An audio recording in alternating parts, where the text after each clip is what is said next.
Son of a bitch. I made it. Fucking Streamlabs didn't want to start. But now we have successfully kicked off the festivities. It's a long intro. Boom.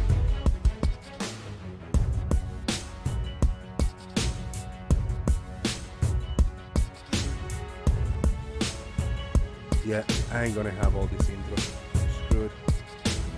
We're just gonna start the festivities. Let me go to Discord. Okay.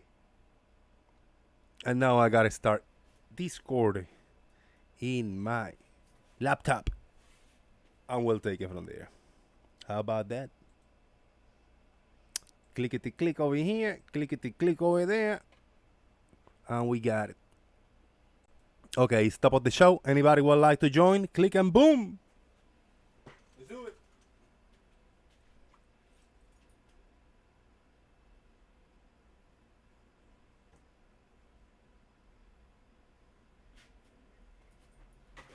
Okay. I'm still clicking stuff over here. There you go. Now we can have the squeaky earth on view. Share the show.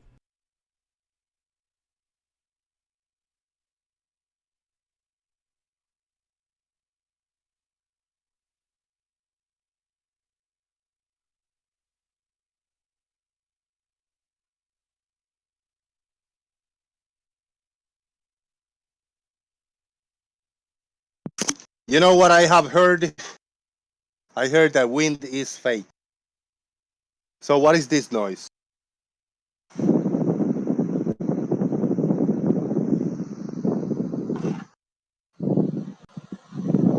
Oh, wait, sorry. You weren't supposed to see that. I had to tweak this and angle it in a way that it doesn't bother you too much. But you might still hear a little bit because it is horribly hot in Florida, USA. That is why we get a little bit of wind blowing. Shout out to all the frogs! Baby frog, mama frog, lazy eye frog, and frog. Squeaky earth! Let's do it! I haven't heard this in a while, so bear with me. This is awesome. I like it. I appreciate it. I appreciate this very much. They hung in there. They still there. So I think we're okay. What do you say, sir? Maybe, we. Smart frog is telling you. Okay, thank you. Okay, because there was no actual intro. Ladies and gentlemen, we are live. This is MoonDay, and we are in Florida, USA, bringing this to you, the YouTube universe. I hope you are alright, because I am alright. I want to say hello, everybody. Hello. Please boom like under this video or dislike. You don't have to do it now, but I encourage you to do it now because you might forget later. So please hit the thumbs up under this video. Also share the show. If you are a member of other Discord servers, what you can do is copy a link and throw it over there in another Discord server for sharing. That's all you got to do. Or maybe type in live and then throw a link over there. And we will have a diverse amount of people over here joining the festivities with us. Hopefully we get somebody to join. If not, oh well, it's me and you. I see that the camera is flip. Oh no, it's not flipped. The camera is good, right? Yeah, camera is good. Straight. Got the Marvel shirt, chilling for Marvel. Old school looking Captain America shirt. Look at that. It's cool. I like it. And please support the show. Support this platform. Yes, I haven't been steadily coming in daily, but that have to change because I got a lot of bills to pay and a lot of catch up. And I think if I am more consistent, I get a little bit more support from you guys. So doing $5 or $10 a day at least will help me because I'm not even doing that now. So if you want to support the channel, hit me up on a PayPal. The link is pinned above somewhere over here or over here. It is over here. Chat box? No, over here. And there's a super chat that you can support me with. Win is fake. Does anybody have access to? There is a NASA document that have been going around for a long, long time, which say that when you fly planes, uh, something about flying planes, and you have to think of Earth as flat and stationary. If anybody have a link for that, share it because it was next to that statement. And they say like you have to. What is the word? Not speculate. You have to presuppose. You have to for writing the document, they had to presuppose the Earth was a flat plane and stationary, right? For skill purposes or whatever purposes only for that practice and that instruction. But then underneath that, it also say that the plane must be rigid, and then under that says that there should be no winds. So you're not accounting for winds. You're not accounting for any flexibility on the plane, and you're not accounting on any curvature or rotation of the Earth. So you must presuppose that the Earth is flat and stationary. You must presuppose that the airplane is rigid, and you must presuppose that there is no wind. Those are three things that you must presuppose. Now, how do we deal with this then? Do we deal with it as for we just account for the Earth being flat and stationary, and then the other two are no good because the airplane have a little bit of flexibility in the wings and stuff. Let's say we disregard this one. I don't care. How about the wind? How about the wind? If you must not account on wind to be existent, then what? Oh, we got a super chat by Kuso. Hey, thank you, Kuso, brother. Gracias un millón, man.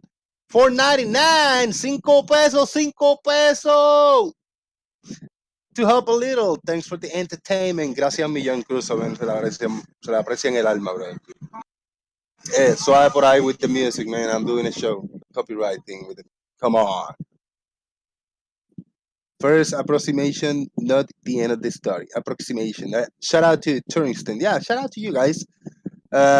We have Fred Bailey, Dawn to Dust, Tiny Captain, Turningston 2, Martin, Ben the Light, Citizen 9, Mr. Malor, and Stone Monkey. Did I say hello to Turningston 2? All right. Yeah, we got that document over here. Over here. Well, let me talk to you over here in the camera for a few minutes. I got the document up. I'll share the screen in a few minutes. Just hang in there with me, man. I'm gonna you're gonna have a sip. Real signals. I see you, man. Listen. I have to start practicing the Arwin mockery show. Marcus Dresden, I see you. I have to start practicing the Arwin mockery show because I am planning and I'm going to put some effort on beginning tomorrow. Tomorrow is going to be the frog, the late frog show. The late frog show. It's not the early bird show, it's the late frog show. We're going to start with that concept tomorrow. We're going to do a 1 hour show, hopefully daily, hopefully. And I got to smack myself. I'm going to smack myself off camera later. I don't want to hurt myself. Even though the viewer is getting cushier. We're going to do the late frog show. We're going to have a nice scenario with some pine trees. We're going to be in the middle of like a brick opening thing. I'm gonna be there with the camera. We're gonna have some text scrolling. We're gonna have a frog logo. We're gonna have the chat box in the side, and we're gonna talk to you guys. We're gonna take lots of breaks. I'm gonna take lots of breaks to read the chat. I'm gonna take lots of sips.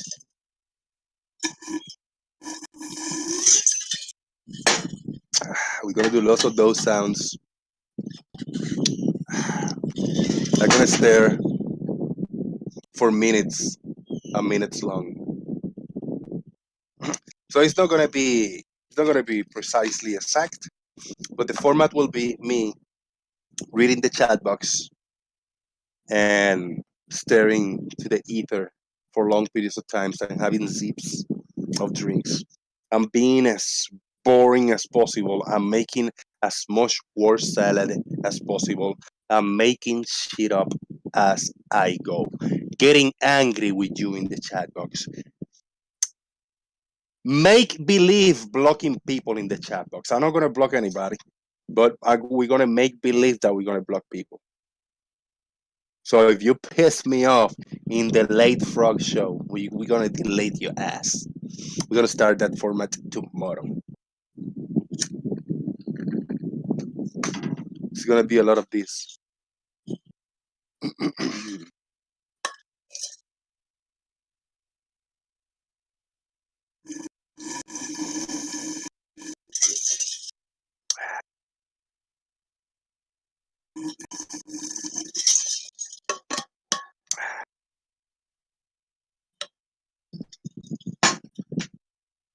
Whee! Yeah, how about that? That was just a little test of what you will get tomorrow. But then you will what you will see in the YouTube is gonna blow your mind because you say, "Am I in the right channel? Why is why is Jose's face? Why is Jose's voice? Why is Jose's visual in the Arwin in the Arwin?" It's like you're gonna be feel compelled. Like, what do I do here? Should I just hate on him or should I love him for doing it? We shall see, man. Biggest Douglas, what's up? Yeah, nobody, and there are gonna be periods of time where nobody will type anything. I will have nothing to say. I will rant. There's gonna be a lot of ranting. It's gonna be early in the morning, and I'm gonna get pissed off at you. Damn it! It's gonna be fucking this and fucking that, sweating words. I'm not gonna be homophobic. I'm not gonna go to politics, but I'll give you word salad and all that good shit. All right, all right. Tusk came through with a €3, £3 super chat. Remember to pretend that you're not going bald. Yeah. And then every once in a while, do this. And I said, like, dude, when I was young, I had the best hair ever. I used to brush my hair and I did this like big fluffy massive hair, dude. I still got it, man. I still got it. And do this every once in a while. So I still got the hairline, bro. I go to the barber and they still think that I got one of the best hairs out there, man. That they have a blast, doing my hairline and shit. It's a little testing of what the late frog show will bring you. Chat to us, thank you, man. We have Charlie Wells in the house. Because Douglas is here. Yeah, tomorrow is gonna be the test run on this format. We're gonna see how it goes. We will evolve. This is gonna be a challenge, and I tell you why. Because I haven't watched the Arwin show in months since he blocked me the last time. I said, "Fuck this! Not getting any more views. No, using my other secondary accounts to. I There's no need. It was just so boring. It was so nothing in there. That will be the biggest challenge. I'm gonna go for what I remember, and for small clips that I have seen lately in the past week or two, I've seen one or two, like 2 or 3 minutes clips of what goes down there. So I'm gonna go by that, and then we're gonna take a full 1 hour format and extend it. The late frog show coming to you. The intro. So today, later today, I gotta work on the intro, and I got some ideas for the intro. I already got some green screen frogs. I already got a music. There's the There's a copyright free music thing exactly the same. Yeah, I think you guys gonna enjoy the intro, and then the top of the show is gonna be like, and then we hit the intro.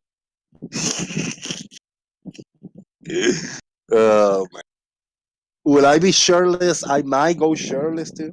Might. We're gonna start with the weather. We're gonna start with the hellos. We're gonna start with the chilling. We're gonna do lots of good stuff. I'm gonna teach you so much things. I will be PhD astronaut, doctor, and a Mister, Sir, Master, and all of it. I'm gonna be I'm gonna be your guy. I'm gonna umbrella you, all of you, so I can teach you all everything I know. Thinking maybe in the near future, green screen, bow and arrow, single bed with a like air. What do you call a little air conditioner heater? Bow and arrow. Well, maybe a window. It's gonna be good, man. It's gonna be good. Shout out to everybody, man. Task was to go full Arwen. You need to wear the same clothes and not change your environment for at least 3 years. Oh, I'm gonna be a tough one, man. I gotta blow my nose. I don't want to show you any booger that I got. I don't want to go too close, but I'm gonna have some. Yeah, cooking over there. There's food cooking in the oven. There's some pork ribs bacon cooking. And I think if I do this format and this format, the late frog show will be at 8 a.m. my time, Florida time, which is the same time that the Arwin show take place. So he'll be pissed off. When he look at it, when somebody telling like, "Hey, go check on what Jose is doing. He's got a late frog show." He's my LA Gonza. Shout out. Dios te bendiga, papá. ¿Está bien? ¿Qué es la que? That's my nephew, L.A. Gonza. That's my nephew from Texas. What up? And I'm Stone. What's happening? Not flat in the house. We're gonna start. We're gonna share screen. We're gonna kill the camera on. And we're gonna start with the festivities now. All right. Let me find a. Hold on. I'm gonna find a good image to share. I'll share today's thumbnail for now, so we got something to talk about there. I gotta finish that cigar. Cigar. What up? Good to see you.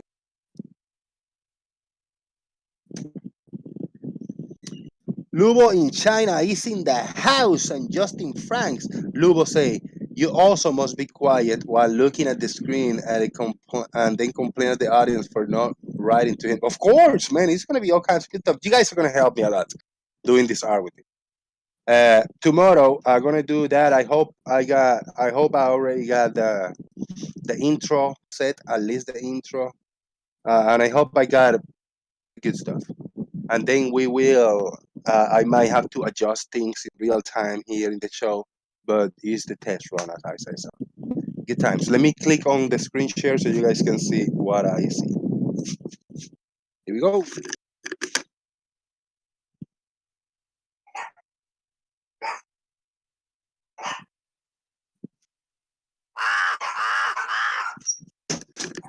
So you guys heard my little Chihuahua dogs. They bark so different to the neighbors ones when they decide to bark. Tusk came through with £5 super chat. Shout out to Tusk. Thank you, brother. Oh, thanks. You reminded me that I have some pork belly to marinate for tomorrow. Making a soul food platter, dude. Enjoy that, man. That sounds delicious. But I can smell the little pork ribs that I got there baking in the oven. Smells good. Enjoy that. That soul food platter tomorrow, man. Yeah. Marinate that shit and let us eat for long hours. Tastes good. Uh, I found. Does anybody have a link for Reishi 50 channel? Because I saw a link yesterday of Reishi 50. Did you uploaded a video maybe a few weeks ago? But I just watched it yesterday. Something related to the Chinese station and a cup of water. And that was so funny. I go like, dude, hey, she's got a point, man. And then I and then I say like, I just want it for myself, for my own amusement. I want to see what's this all about. Are the Chinese in the Chinese space station type of thing? They're faking shit up. And what I found was exciting for everybody to see. The short answer is no, they are not faking shit in the space station. Chinese. I'm gonna create an invite, and all of you guys are welcome to come in and join us. You don't have to talk if you want to click on the Discord to just join. Check on the chat box, and you want to share any images or links and stuff. You're welcome to this. So feel free to join. Justin Franks, I see you, brother, came through with the link. Thank you, thank you. Appreciate it. All right. Let's see what we got over here. Reggie Fabo. Whoop, whoop. Shout out to Reggie. Reggie is a beautiful young girl. She's cute. I mean, she's not like, whoa, the hottest supermodel. She's so cute. Right. Oh, no, I watched. Well, yeah, here. 1 day ago. This was the most recent one. This is from Reggie 50, a clip that she uploaded. And hold on, let me pause this. Let's let me set this up so we can get it a little bigger. Oh, what's going on with the screen share here? I got it. Why is so small, man? Should be a lot bigger. What you say? It looks weird, man. Too small. I don't like it.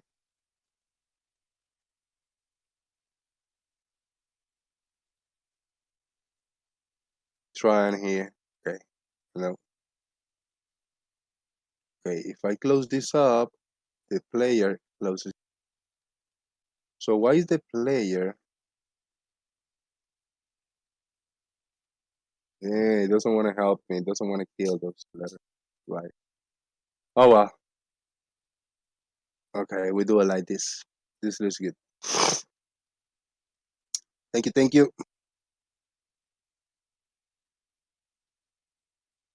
All right.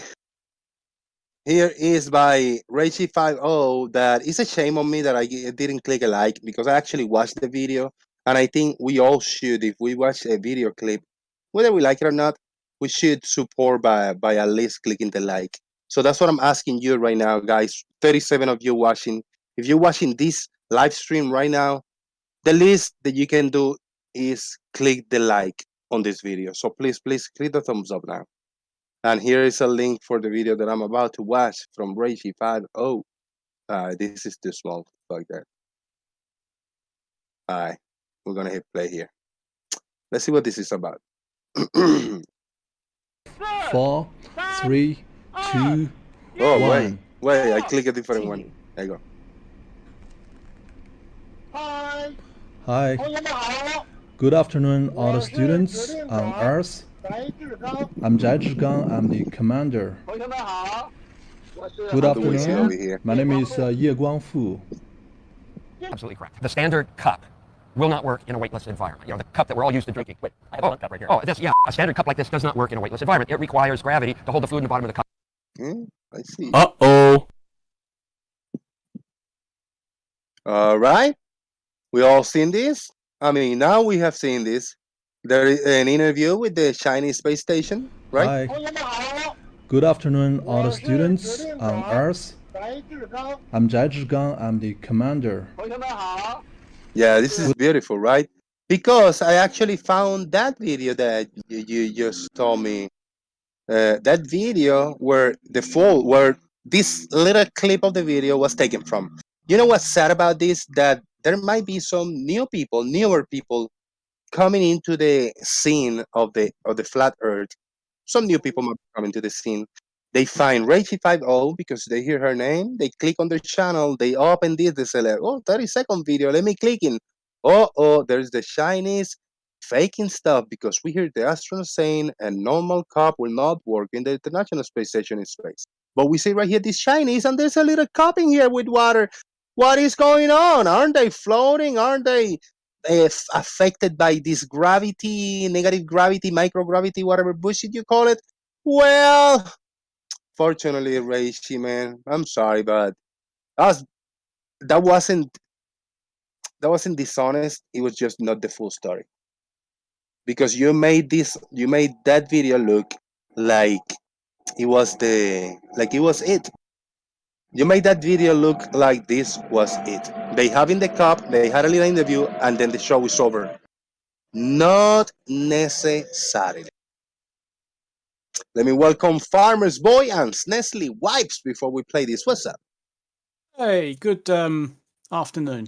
Good afternoon. Yeah, I'm looking forward to you to playing the bits of the video that none of these idiots want you to see. Right. Nestle, what's up, brother?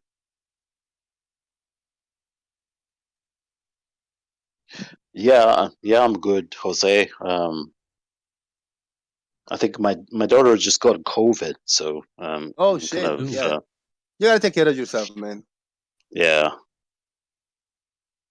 Don't want to say Alright. anymore. Yeah. So let's take a little look at this, right? We got Rachie50. She put a 30 seconds clip, and for the normal viewer, we look at this clip and we say like, dude, there's something wrong in here because these Hi. guys in the space Good station, afternoon, all the students. they're I'm floating Ars. and jumping, and I'm if they drop Jajigan, something I'm and the they put commander. something, it'll be just chilling around. Good Why is there a afternoon. cup My sitting name in is here at the Ye table Guangfu. with water? Absolutely correct. The standard cup will not work in a And- weightless environment. and The then cup we that we're all hear used to this drinking. guy saying, A standard cup like this does not work in a weightless environment. It requires yeah, it requires gravity to hold the fluid in the bottom of the cup. right. Perfect. So, Yep. ba-ba-ba-dum. Okay, now let's see where this extracted little part of the video came from, which it came from CGTN channel with 2.86 million subscribers. This was a live special coverage of first class from China's space station. It was a long stream, over 2 hours, so I had to scroll.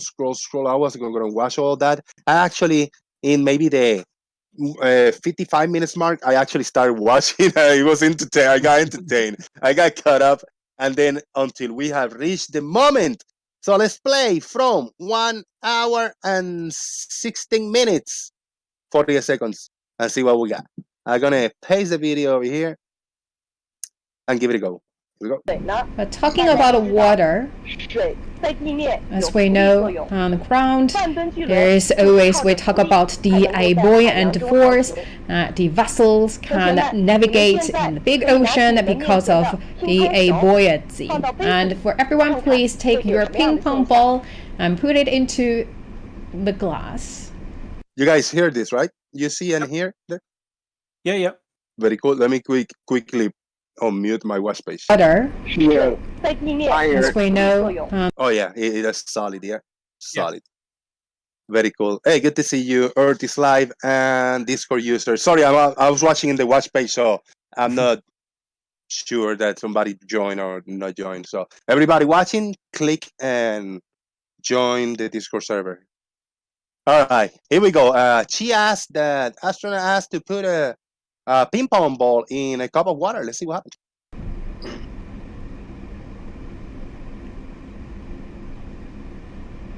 Well. I see you put your ping pong ball into the glass and it's floating on the surface. I believe no one's surprised about this. But let me do the same thing here in space. Let's check it out. Right. Now, you know what the beauty of this is? That still, while I was still watching this, I go like, there's no explanation. There's no excuse for how this cup is just chilling in this table, just sitting in there. But just be patient, like I was. I'm one of the most impatient. Jose JG, very impatient guy. And I just said, you know what? Let me bite my pride and swallow it in and just keep watching. And I please encourage everybody, keep watching. Here we go. So I have a ping pong ball. I put it into the glass of water. Oh yeah. Can you see that? The ping pong ball actually not really coming back to the surface, right? It's inside the water. So that's phenomenon quite different from what That's you really have. cool. I'm gonna mute this. We can talk while we watch the video. It's a perfect demonstration of why we have buoyancy here on Earth. We only have buoyancy because we have gravity. They are in a free fall situation, so they've basically removed gravity, and that's why the ping pong ball doesn't float to the top of the water, because there's no gravity. Therefore, there's no buoyancy. Wait, Earth is live. Go ahead with your comment. I just don't want to go too far because. Good. I was basically going to say the same thing. It just demonstrates how there's no buoyant force when there's no downward acceleration. Correct. True. I think that the key point is going to be addressed now, because how is this cup just sitting in there when there's this lack of gravity over here? Let's take a little look. Disappear because there's no gravity here. So we talk about that in the absence of a gravity, there seems like no buoyancy. So that is why the ping pong ball cannot float back. Well, she should easily maybe knock down this cup a little bit, just smack it, and it will just flip. Or maybe she can just I don't know, give it a little push and it will float away. Well, let's see how easy that is. So right now, you know, this is the buoyancy. What the hell? Why is she struggling so much? Let me Velcro. take this glass of water to Mr. Yes. Look at that. She got like a chunk of whatever, like a plastic. It's either Velcro tape or something holding it to the table. Yeah, that's what they do. Yeah. Something she just said. I think I call bullshit on it because I just don't agree with it. It's a big chunk of like sticky something. Look at that. Yeah, she said gravity isn't a thing there. There's so little difference between the gravity there and here on the surface. Yeah, you got to remember she's talking to school children. And there's the translation. There's a translation going. So I don't know the way she worded that or she phrased that. It might have been slightly bit lost in translation, because with what little adjective or adverb or something, it could have changed the whole context. Right. So we got to. So if they weren't free falling around the Earth, they would probably experience about the same gravity. Correct? No, they're always experiencing the same gravity. It's just that one force is nullifying it, but the force is still there. Yeah, that's why I said if they weren't free falling around the Earth, if they were just like stationary, they would be. All right, let's see. I just went back 10 seconds. Let's see what you guys. Does anybody read the comments though, just before you go on, Jose? Comments in the comment section. Yeah, so this was pointed out to Rachel. Oh, in the Rachel's video. Yeah, in the comments, and she replied to it with, "Stop obfuscating. Stop changing the subject. Address why it's address why the water's level there." Yeah. So honestly, I'm not quite sure. It's either stupidity or not honesty. There's not much honesty there. I'm sorry, Rachel. Hopefully you can hear this, but that's not honest. When you grab a clip, 15-20 second clip of a hour's stream, and you just point at something that it doesn't look good, but then you don't address, what the issue is. They did this test with the ping pong ball. They show that the cup is being held with some kind of a Velcro or tape or sticky material. Yes. So you're telling me she didn't watch the entire section? Who knows if she watched it or not? But she decided. But this is Reishi's video. I'm gonna play the whole thing. It's 33 seconds. This is the video that Reishi uploaded in her channel. Here we go. To you. Hi. Good afternoon, all the students. I'm She's probably Ars. just pinched it from somewhere else. I'm Zhang. I'm the commander. What they do. Good afternoon. My name is Ye Guangfu. It's a short video. The standard cup will not work in a weightless environment. You know, the cup that we're all used to drinking. Wait, I have a cup right here. Oh, this, yeah, a standard cup like this does not work in a weightless environment. It requires gravity to hold the fluid in the bottom of the cup. Uh-oh. And that's pretty much Rachel's video. Yeah. That's it. And it will start again. I mean, he's absolutely right. They don't drink out of cups in freefall. But I mean, that isn't a cup, yeah. and this has been very carefully Yeah. set up. But, you know. Yeah. Yeah, I'm pretty sure when they put the water in there, they had to like do it really, really slow. Well, If not, did it you would have notice just ran all over the place. how careful she was when she put that ping pong ball in the water? Oh, yeah. She's Yeah. doing everything very carefully, very gently, because we all know why the water's still in that jar. Mm-hmm. No, and this is actually, if you guys haven't seen this, I'm gonna play. Like Because no. this is actually really cool. Oh, let me hear. So what that you is say. why the Hold ping on, pong let me hear ball what seems like. So we talk about that in the absence of gravity, there seems like no buoyancy. So that is why the ping pong ball cannot float back. So that's the statement that you disagree with, Stingray.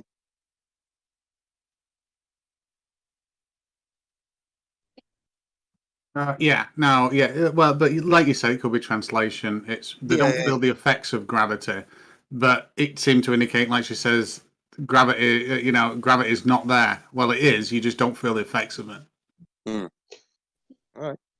Right. So right now you know this is the buoyancy. Lower the volume. Let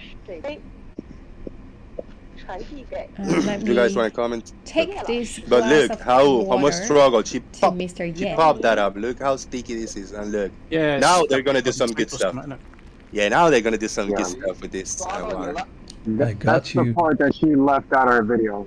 Yeah. Typical. Yeah, Rachel was not the only one that picked it. Because of in the No, weightless there's no end of it there environment, with you this can video, see haven't that they? this is a quite amazing the short phenomenon clip. here. And Yeah, I short also from show you Red. another. Oh, she's They're mirrored gonna- it from First, somewhere I else. made Isn't Yeah, this scroll. just what they always do? They pick a Yeah. small bit out of. Mm-hmm. Imagine space footage from like the Chinese space station or the ISS. Yep. There's hundreds of hours of it, but they'll focus on 2 seconds that they think, hang about, this looks weird. They won't actually invalidate the 99.999% of it that is unexplainable in their paradigm. Exactly. Yeah. This is like a little, tool, like a screwdriver with a magnifying glass circle type of thing frame, but it has nothing in the middle. Now, when they dip that in the little baggie of water, now it's water. It looks like a lens now, like a magnifying glass. yeah. But this is just see-through. It's just water in the middle right there. It's just a frame, circle with a leg see I frame. mean, that is pretty damn cool. getting Yeah. That's Stargate. That's real Stargate. That's awesome. Yes, I'll get effect. Fucking chevrons. Or the edit. But if you go through it, does it squeal like a pig? And this one actually, It looks really I good. prepared this Or does with it my form in the daughter. abyss? It's the A4 paper. Sorry, I The didn't paper hear. folding and put it to our film. Look at that. Yeah. Can you see Oh, that's the that? thing, and that's actually from her daughter, isn't it? And Explain that. it's That's the little thing that her flower of Her daughter paper drew for her. blossoming. Sorry, Stingray? I said, let's see flat earthers explain this instead of some What we fucking got 45-degree so surface beautiful of flower in the surface space. tension on water. Explain this. Yeah. Yeah. No, Isn't and I got mind blown with what they're gonna do next because they're gonna add a shitload of water to this, and it's gonna actually create some kind of a sphere over here. The frame, this little circular frame, is kind of holding it together there. But dude, Of the country, really, and really I cool hope stuff, that man. you can It pursue was- your dream. I'm gonna go forward a little bit so I can break the Let me take this continuous here. plane. Be more cool in doing this shit in space than. Yeah, I know. Yeah. I think I shared this link, and I'm gonna reshare this in Discord and in YouTube. So if anybody wanna watch this, I started playing in 1 hour and 16 seconds. But you guys can watch the whole thing on your own time. You can tell that this space station is still relatively new because look how neat and tidy everything looks. Yeah. They haven't had time to. They haven't had the chance to keep changing things and adding things in and just let me get this to having it look anything like the ISS. Right. Now they're adding. Look at that. They're adding. I'm here for you, Jose. Hi. Hey, what's up, man? Big shout out to everybody on YouTube chat. Almost 50 people. Please hit the thumbs up and support via PayPal or Super Chat if you want.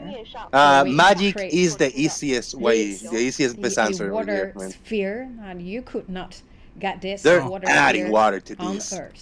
Lubo's made a good point in the side chat. This lesson was intended for students of primary school. There often are no science classes in primary schools in Chinese. Look at this, how he started to form. We can get a bigger one, a more well-round shaped one. This is it, Stingray. If you get to create, if you were to give an assignment, hey, can you create? I'm gonna show you a little clip video, and they show you this. Right. Can you create this 100% CGI, computer generated, however you want to do it? Use any technique that you want to create this ball of water that look real. Unfortunately, the answer is yes. Yes. However, not real time. So right, okay. They're interacting with I mean, don't get me wrong, there is such a thing as real-time ray tracing now and hardware accelerated real-time ray tracing, but not at this level. We are not at this level. The refraction is really cool. The refraction is nice. We know that because this is, you can see actual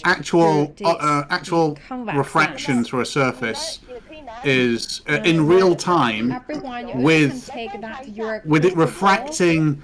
The actual visual depth of video footage behind is the problem. That we cannot do. Right. How many flirts? Now, sorry, go ahead. Sorry. How many flirts actually asked us to make water in form of a square in a laboratory? Well, here it is. Now, in the left-hand side over here, we got a split screen. We got on Earth the group of people, students that are asking them a question and interacting with them in real time. And they got a glass bowl, which look pretty much exactly as this water bowl looks like reflection-wise. You know, they're doing that kind of comparison. All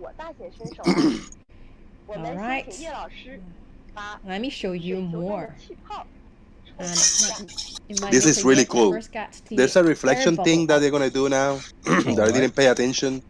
When I was watching real time, I caught it halfway. I go like, how did they do this reflection thing?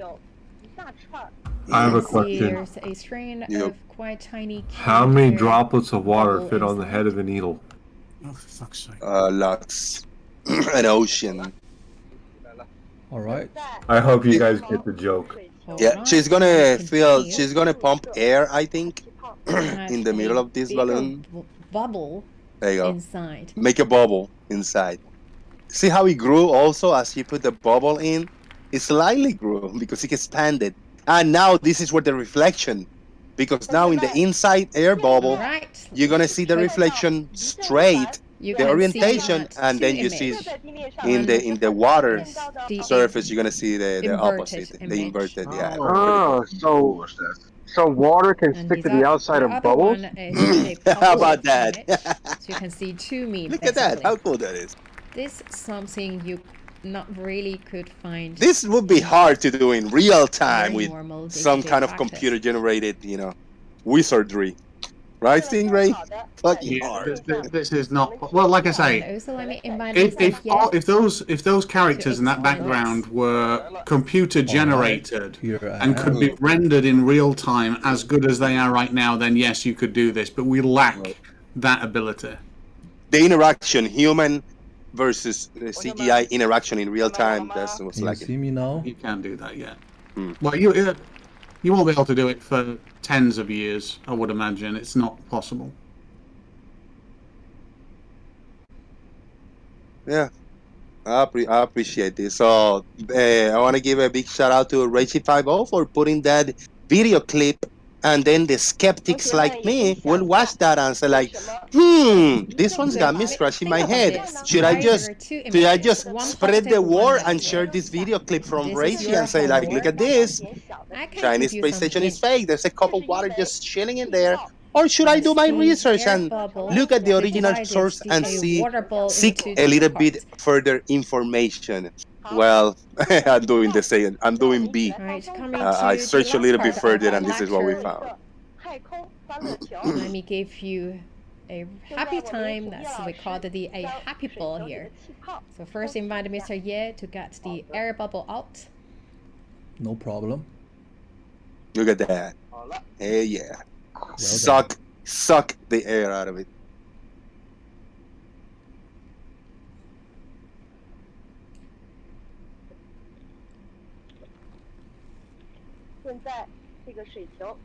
Yeah, I appreciate this. I appreciate these little video clips, man. Very beautiful. The crystal clear, and look at this. This is what we got actually. That's the fizzy vitamin tablet. That's a half tablet. We know that one tablet made will produce a lot of gas, right? And also you can take your tablet and have a try. But none of these kids would have seen that. Yeah.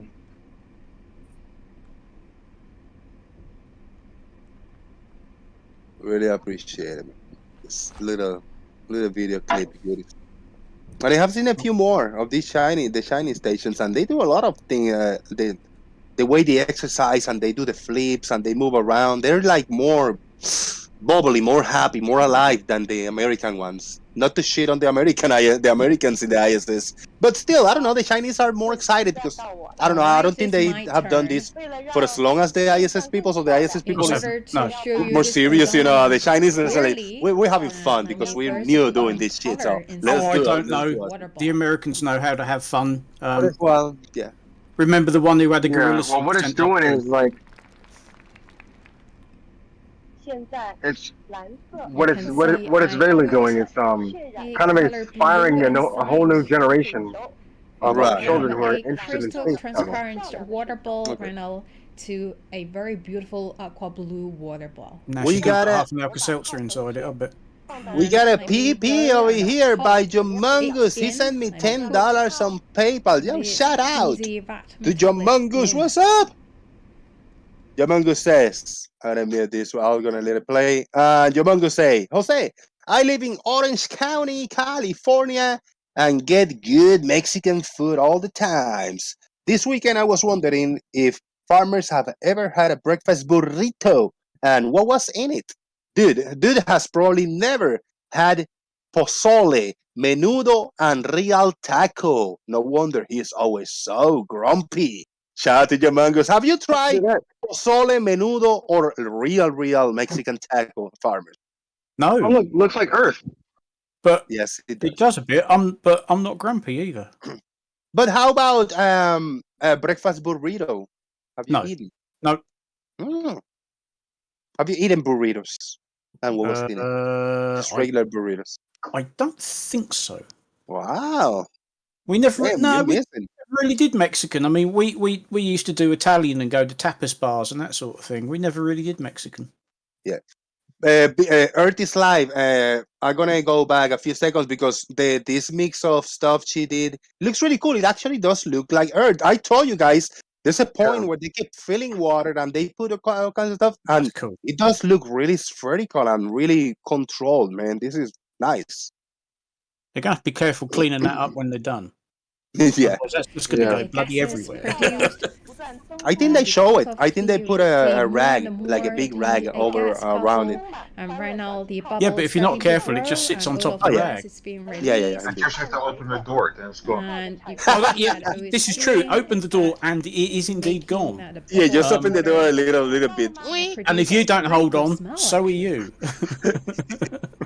Hope you can smell it as well. Holy hell, 56 people watching! Boom! Hey! Out to everybody, man. The thing about this, why If you guys just made it watching in the Discord server Daily Boom, there's a link for this video that is playing right now from the Chinese station.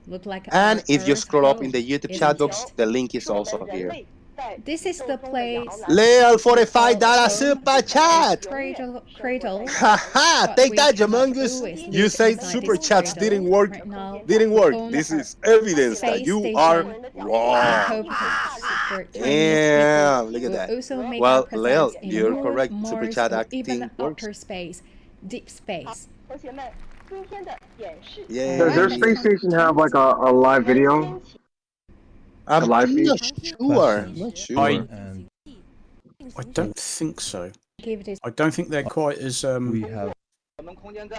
know, keen up for it, whatever on sort of, you know, live transmissions like ISS is. I don't know. China allow it. Oh, hang on. Speaking of which, it's a clear night. I think I might just be able to see it pass over tonight. With email to receive your emails for the time being. Yeah, I'm just scrolling forward a little bit. I don't think they show them cleaning that water. One day. Oh, 10:30 tonight. Oh, actually, in exactly an hour's time, I might just be able to see this very space station. Chemistry. Really?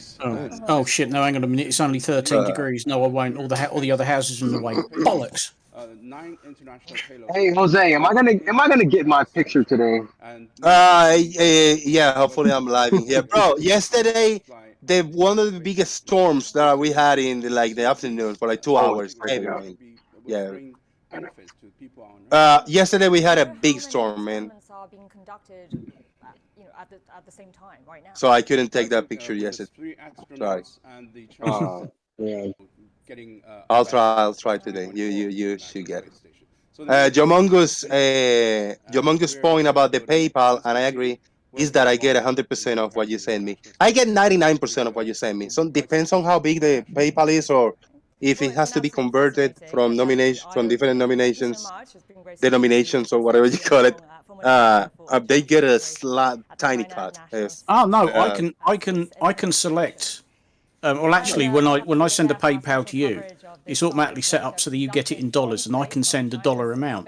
Nice. Yeah. So if I want to say send you $30, then I tell PayPal to send you $30, and then it bills me whatever it is in sterling plus whatever. I think there is a slight fee, but it's okay. Pennies or something. Yeah. So if I want to say send you $30, then you'll get $30.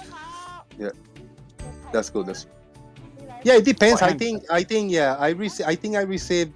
Depends. Some people send me like a transaction type of thing, and PayPal keeps a small percentage. But it's like, hey, so man, you gonna work all night today? All right, have fun. Yeah. I just want people to know that apparently I'm a paymaster for the shills. No, you're not. Not anymore. You're not. Yeah, that's what. Well, no, you were. Said. But then somebody coming out trumped you, didn't he? I'm not Donald. Lyle, I was there. I know, but I'm not Donald. I never said you were. No one can trump me except Donald. I prefer Mexican dollars, says Marcus over there. I was very excited, man. One of the last times that I received money in my previous channel was 100 Mexican dollars. I go like, holy shit, 100 Mexican dollars. Converted, I was like $5, like $4.50 or something like that. American dollars. Humongous wants to send you some money so you can get some burritos, farmer's boy. It was like 100 pesos. No, you don't have to send me money. I'm not entirely sure where around here I could get a genuine burrito. I'd have to should be a place. I'm sure there is somewhere, but I don't even know where. If he wants to send me money, I don't mind. I mean, I probably won't use it on a burrito, but I can use some money. Secret G. Well, did farmers say that he was sending me $30? Farmers have sent me $30. Have sent me a lot. Have sent me plenty of times. Farmer Boy have supported this channel a lot, and I thank you for that big time. And just a few days ago, you sent me, I think it was that 30 or 35 or 40. Oh yeah, I can't remember. Yeah, you have to wait till payday again. I just had to pay the electricity and the gas today. I don't think you actually said you were going to give No, him I said $40, if but I you were wanted just to. explaining how it works. Yes. If I wanted to send Jose $30, then I can select $30 rather than sitting here and trying to work out what the exchange rate is. And I'm sure it works in any amount, but because I've sent money to Jose before, and it's either remembers or it knows where he is. Right? Maybe, don't know. All right. Anybody want to share anything? Take the screen share. Feel free to ask me and I'll give it to you. We'll share that for the No, I don't think I've Hey, seen. hey, farmer's boy. Yeah. How'd you like the question that I asked flat earthers today on Jim's server that they purposely ran away from and wouldn't answer? Well, did you ask one question one time, Leo? Think about the question that I'm asking. No, I did not do that. No, he didn't ask it one time. No, I'm being honest. I asked it multiple times because they purposely repeated it in a different way to make it sound completely different than what I asked. How dare you, man? Repeating a question until they answer. How do you feel, Jumungus? How do you feel, Jumungus?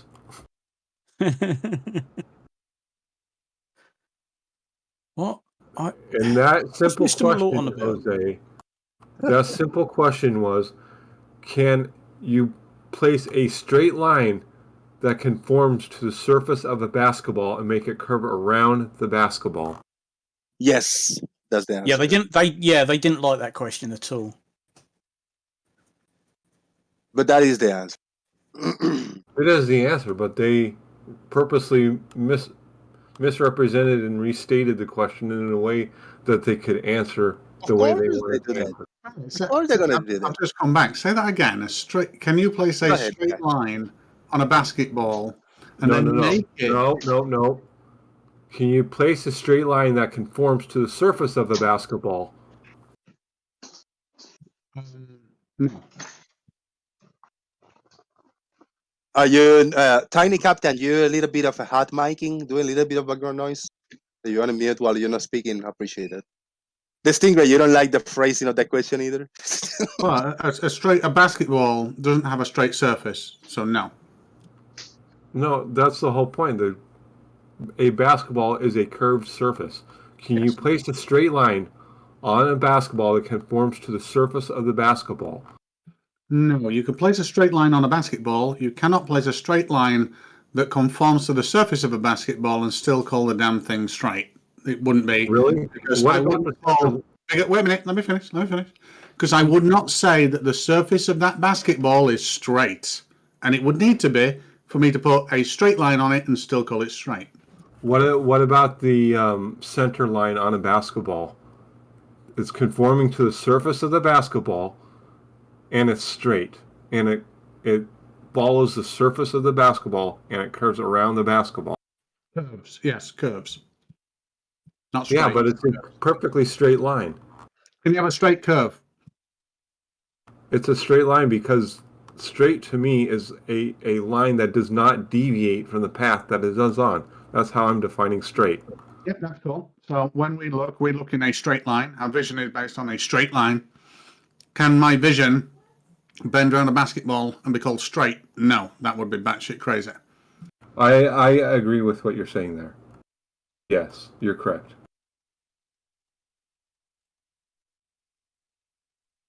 Right. The person in chat is correct, but the way I am choosing, and the flat earthers, I mean, they can't answer that question when I say, if a line does not deviate from the path it's on, is it straight? I will not answer that because then, what? A path is a shape now. Is it straight? Can we say a path is straight? If it does not deviate from the path it is on. Well, and what if the path is circular? Is it straight now?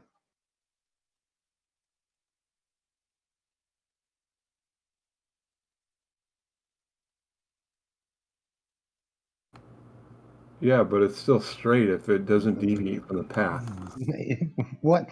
What if the path has no Like the center line shape? of basketball, it's not. It goes left, right, left, right, left, right. That's a path. Yeah. So, Lionel, what Chike has just asked is basically is the following statement. You're saying the following statement is true. Any path, no matter its deviation from anything, is always straight, and anything that follows that path is always straight. And that is just not true.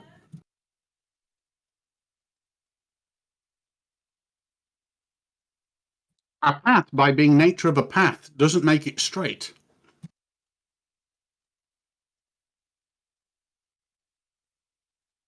Okay, but when you put it in the context of that center line in the basketball, that line does not deviate from its path, and therefore it is a straight line. Just like if I were to get, just like if I were to get a piece of string and make it straight, and then curve it around the basketball. It is a curve. It is a circle that you've just made. It's still a straight piece of string.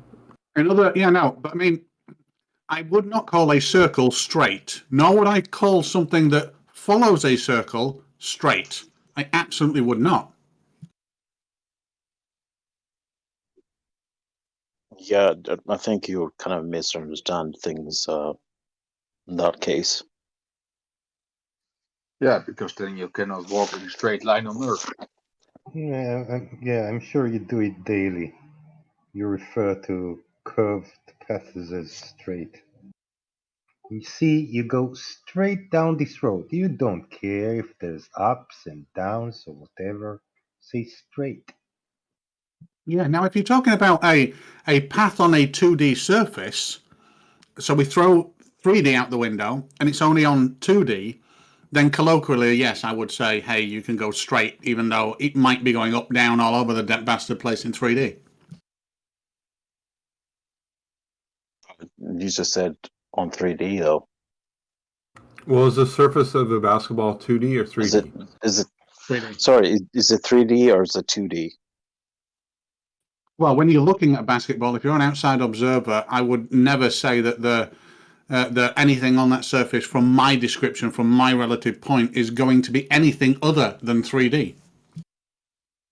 So it's 3D then. You agree it's 3D? Yeah. It's three-dimensional space. Mm-hmm. So are you saying you cannot have like a straight line on three-dimensional space? No. It's just, it would have to be straight, which means a single direction with no difference in tangent from the start and the end of it. That would be my definition of a straight line in 3D. That's one-dimensional then, correct? Yes. Okay, so it's possible to have a straight line in a 3D space. Well, that one-dimensional line fits on a two-dimensional space. That one-dimensional line would never fit. Wait a minute. That one-dimensional line would never fit on a 3D object like a sphere. Yeah, it would. I agree that a sphere is a three-dimensional object, but the surface of the sphere is a two-dimensional object, or two-dimensional, not three.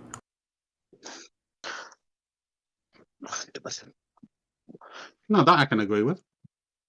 Yeah, but you have a three-dimensional object that is made up of 3 dimensions. A straight line is one dimension. I think. For you to say that you can't have a one-dimensional line on a three-dimensional object is complete nonsense. Because one dimension is part of that 3 dimensions. It is, but when you say one-dimensional line, can it be represented as a unit vector? And the answer is yes. But if I tell you that line is defined with 2 points, a start and end, with X, Y, and Z as defining points to it, then no, it can't. No, it doesn't have X, Y, and Z. It's X, Y. That's it. Well, it's a straight line. So the issue there is, from a basketball sense, I'm looking in 3D space at a piece of twine that comports to what I just said. So then, no, I'm back to not. Yeah, we're not talking about twine here. We're talking about a two-dimensional line in a three-dimensional space. The surface of a basketball. Or a one-dimensional line. The surface of a basketball itself is not three-dimensional. The basketball as a whole, as a sphere, is three-dimensional, but the surface is not. If any point on that surface you can get a Z or XYZ coordinate from it within your reference frame, then I'd actually say it's a surface that is in 3D because it has that. It has for accuracy's sake, it needs those 3 dimensions to describe any point on that surface. Yeah, I think we're kind of drifting away from the original point here because it was like, is there? Can you have a straight line on a 3-dimensional surface? And the answer is yes. Can I jump in for 1 second? I gotta do a big shout out and a big thank you because Marcus Dresden have done it. He came through via PayPal with 300 Mexican pesos. Shout out to Marcus Dresden. Can't wait for the Arwin Sucks show. Thank you very much, Marcus. 300 Mexican pesos.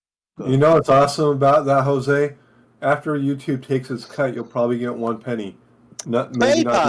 PayPal, I get 100% of the 300 Mexican pesos. Oh, I pesos. thought you said YouTube. Sorry. No, PayPal, man. That's it. He killing it, bro. Hell yeah.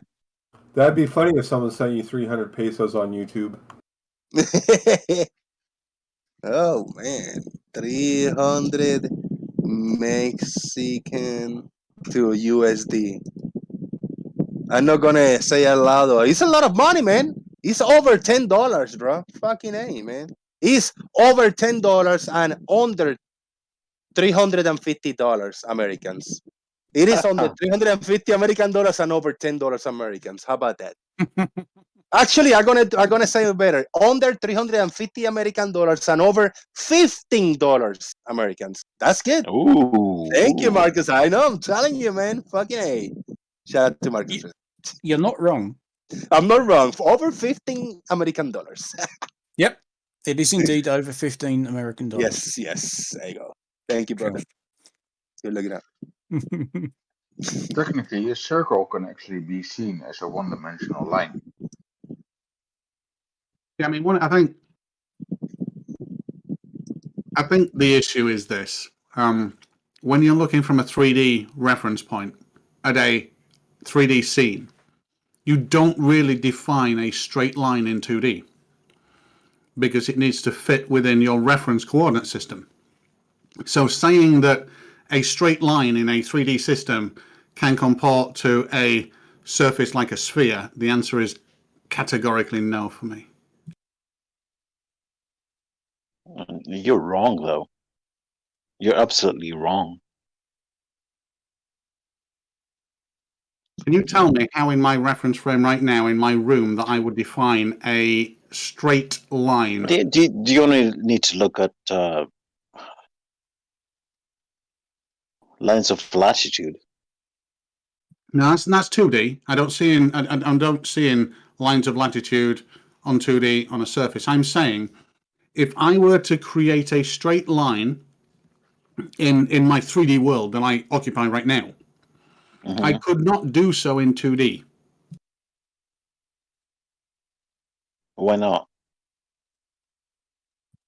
Because I'm in a 3D world. Yeah, but we do this all the time in reality. We can We create do it conceptually, and we can do it on a surface, and that's not the issue. The issue is in my 3D world, a line needs 2 points. So what you're saying is you're living in a different world from the rest of us. You've decided you're saying you live in a different world from the rest of us, and you've decided to exclude us from your world, and you've decided to basically live in a world of your own understanding. You come in if you want. Yeah, I'm open to visitors. So, but that's not reality, though. If I just shoot a bullet from the surface of a basketball, will it follow the surface of the basketball? It depends on the size of the basketball. The size of a basketball, like a foot in diameter, foot and a half in. I mean, also depends on depends on the size of the bullet and 38 Smith and Wesson or a 357 Magnum. Depends also where the basketball is. If it's in a place where the basketball has the largest gravitational pull, then it will follow the surface. In Florida, USA. Caveats, but if you in Florida, you didn't mention Florida. If it happens in Florida, then I would agree with you. But if you just take in your reference frame where you are right now, and just say that even on a local level, like in your room or something like that, that a laser is a good way to define a straight line, and then you tell me that that straight line can comport to a 3D surface of a basketball, I just have to disagree.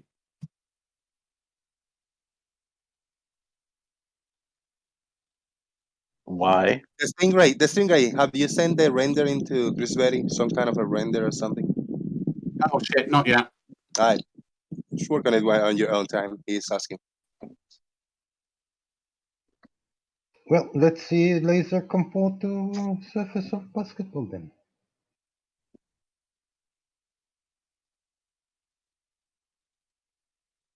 Sorry, Jack, you were really loud. Did you ask me something then? No, I asked Wesley. I want to see laser comport to surface of basketball. Because it'd be awesome.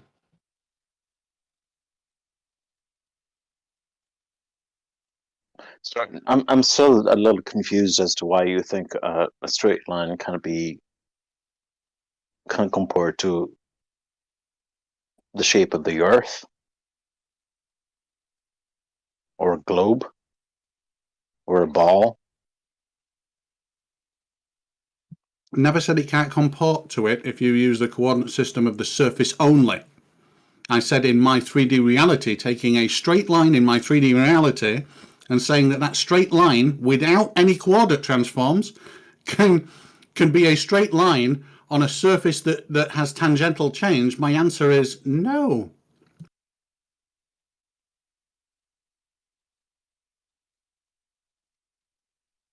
Leel's really quick. I just saying Leel's taking a break because he did the original question, but he's taking a break so he can come back and ask the question again because he missed the answer. Go ahead, Nestle Wipes. Can you explain that in layman's terms? So, in my 3D reality right now in my room, for me to define a straight line, the easiest way for me to do so is between 2 points. Those 2 points consist of 3 independent coordinates that are defined within my space. I am not saying that I can't use either projection techniques or any kind of coordinate transforms to transform that to a 2D surface. That's what rendering does all the time for texture placement. Okay, you're losing me here. Like I said, layman's terms. I can't lose a coordinate, which you're saying I need to make it 2D, but it existing in my 3D space by nature of having a beginning and an end, I can't lose a dimension from it, which means I also can't make it fit to a surface.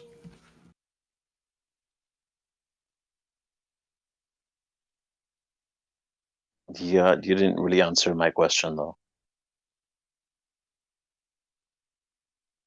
Okay, so if I define a straight line in my room right now, is it fair to say that I can say it starts at the edge of my desk and it ends at the edge of the room up in the corner? That's fair to say, yeah? Yeah, that's fair. Right. So that has two important things there. It has the source point and the end point, both defined with 3 coordinates, X, Y, and Z, correct? Yeah, you could say that. Well, that's exactly what it is. So then taking a basketball and saying that straight line can comport to that basketball surface while remaining straight while remaining in a 3D coordinate system is not true. No, it is true. Okay, I'm done. Not without losing a coordinate, doing a transform to the surface to a 2D coordinate system. Thus, it's not being a 3D line in my space anymore. Like I said, I agree with you then, but that's... Well, okay, let me put it this way. Like, you have you're in your room. You have one position. You have another position. You measure a straight line, okay, from that position to the next. You can also measure that position to your position over a curve, and that would still be a straight line. In a one-dimensional understanding of that. Or on a 2D surface. I said I agree with 2D surface. Yeah, but the issue is, in my reality, that's 3D. Do not comprehend 2D in that way. And it's the same way that Big Blue and Jesse... Wait a minute. It's the same way that Big Blue and Jesse went out and did set point observations along that bridge that they did, taking 3D coordinates that are equidistant from the water, but then that define a curve. They did go in a straight direction if you're just on about 2D on the surface, but the 3D reality of that is it's a curve. It is not a straight line.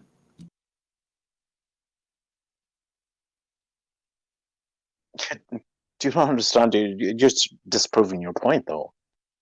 There's a mention over here of a geodesic relating to or denoting the shortest possible line between 2 points on a sphere or other curved surface. No, I get it. In 2D, you can define a line on a 2D surface and call it a straight line on a 2D tangent surface in a 2D coordinate system. Absolutely agree with that. 100%. It's done in rendering engines for texture placement. That's how textures get put on 3D surfaces.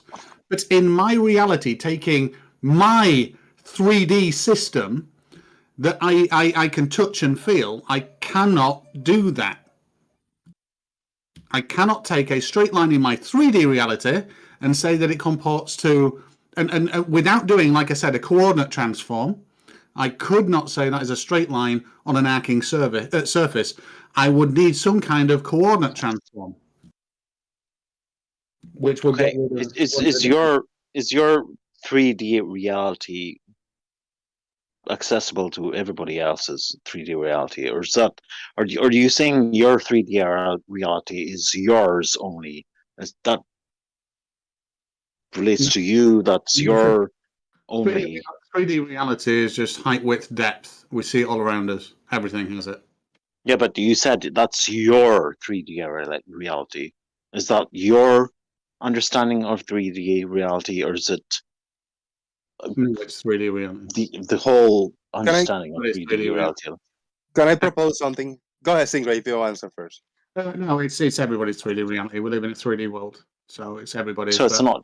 Okay, so it's not yours. I want to propose something to Nestle Wipes and the Stingray. Why don't we choose a venue of you guys' choosing where you can both go ready to fight? We bring a couple dozen eggs. We wrap your bodies with eggs, face, the gut, the arms, and the legs. And then you guys fight until the other person's eggs are all broken, and the person with more eggs as a whole wins. How about that? I'm up for that. I'm not up for that. I don't need to be when I'm correct. Someone that is not correct or dubious of their own confidence would be up for that, and I am not. Isn't that a great idea? I just came up with that concept. Yeah, deciding the truth of egg fight. Deciding the fate of who's got the truth on their side. It'd be if one person grips the other, then the other person grips the other. It'd just be a random mess until eventually who's got the most eggs. Like, it's not really a skill. I can't see it being a skilled thing. I don't think. Well, it could. I mean, kicks, punches. It's like an MMA, like an ultimate fighting type of fight. There's gonna be eggs in the crevices in places that you cannot even imagine, too. So you must find all the eggs. Now the corner in your locker room, you got 3 dozens of eggs to hide all over your body, and then the other fighter must break them all. If you think, hey, I win, the referee, no, keep fighting. That means that the one person still have eggs. The referee's got a list of where the eggs are located in the other person. Boom. Farmers, you're an AutoCAD user and we live in a 3D world. What do you think about this subject? Oh, please, just fuck's sake. I'm almost falling asleep. Well, I think actually this is started to look like the same discussion I had with Flatsoid.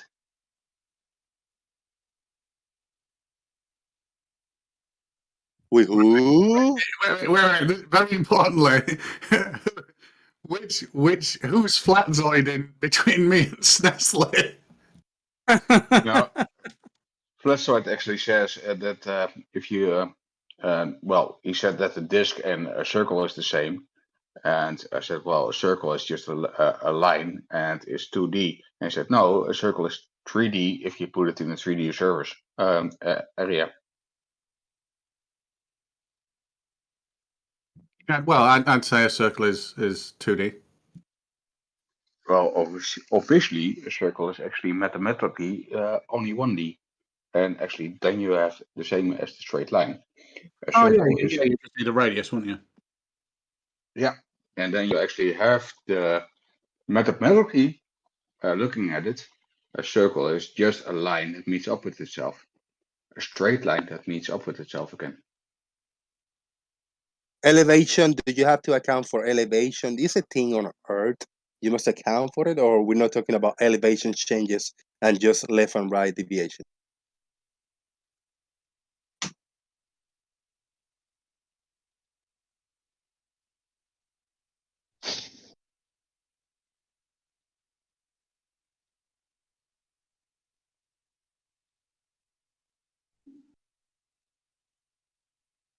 So circles are straight also now? I can draw a straight line from the top of my head to my tip toes, to the toes. From my forehead to my toe and my foot. I can draw a straight line. I start just with a Sharpie going down in the middle of my nose and go down under my neck, go down on my chest, maybe draw my dick or whatever, and then and then continue. If I put my legs close, it's gonna be straight down or whatever. Is that a straight line? If I draw a straight line from my forehead to my belly button, for example, Stingray. That question is for you. Yes, that is a straight line because you're using I assume you're using a coordinate system that would be the surface of your body, which only has two coordinates. So if those two coordinates don't deviate, then yes. But that wasn't the issue. The issue is how do you take a 3D line and does it apply to a surface? And the answer is no. But in your example, yes. Now, if somebody is if I'm recording myself, looking at the camera, drawing this line, it looks straight from the person facing me. But if I got a camera profile looking at me sideways in the side, will that person say he's drawing a straight line because the Sharpie or whatever marker is going in and out, my back, following the contour. Straight line on your 2D surface, not a straight line in 3D now.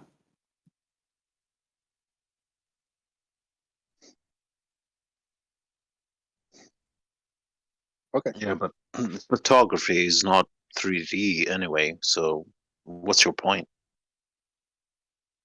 My point is I never mentioned photography, but cheers. Well, can you go explain that? I'm not explaining something that I didn't mention. Photography is, I don't know, the capture of light on a sensor represented digitally most of the time. Okay, then the question is, if you draw a one-dimensional circle with the same radius as the basketball on the basketball, do you get a straight line? I said if on a 2D surface, So on a 2D surface that is actually needs to be represented in 2D, you can have a straight line that goes that is irrespective of the overall 3D shape. I've told you, I agree with that. That's how textures are actually placed on 3D surfaces before rasterization in rendering engines. So that's absolutely true. My single point was the following for the last time. In a 3D world with a 3D line, I cannot make that line comport to a 3D surface and still call it straight while maintaining 3 coordinates. It's that simple.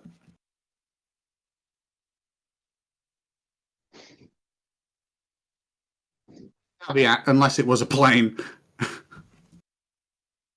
Why not? If it was a flat Earth, it'd be fine. When we talk about wind, no, that doesn't make any sense. Like, you need to explain why that doesn't make any sense. As to what you explained. I need to explain that the thing that I think makes sense doesn't make any sense. I'm not sure I understand. Well, it did make sense. Well, you need to explain it in layman's terms to everybody else here that doesn't understand why you explained it. That doesn't make any sense. So, you go ahead. Okay, so if I take a piece of twine defined from any 2 locations in my office right now, there are only 2 black points on it, the start and the end, and the rest of it is white. The only thing that I need to represent that line is those 2 black points, and obviously the white bit in between is just inferred, and that is the straightness of a line. Now, if I take a basketball and those black points represent source and destination, I would start having to put more black points on that represent tangency change for it to be able to be wrapped around a sphere. At the point of that tangency change, the direction of the twine changing, then I can no longer call it a straight line in my 3D reference frame from which it was sourced. Define black Sorry. in this equation. I lost you. You said forget tangency, direction change. Direction change and all that. Yeah, okay. You lost me at that.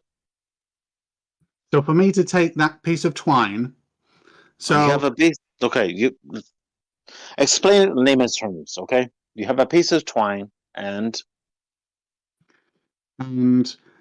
if I want to make a direction change on that, I need to add a little black marker, or let's say put a pin in, and I can make a right angle. Okay. Yeah, but the line turns black at that point. So now I've got 3 black points. One in the middle, which represents a direction change, and the 2 at either ends. Now, if I take the one out the middle and turn it back into a line, that's fine. The black point in the middle goes away. Now, if I want to put that 3D line on a 3D surface that is a sphere, then in still keeping 3 coordinates, as in X, Y, and Z, I have to create many direction changes for it to conform to the surface.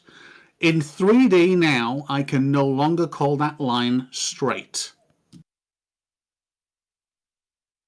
because it went through direction changes to fit to the surface.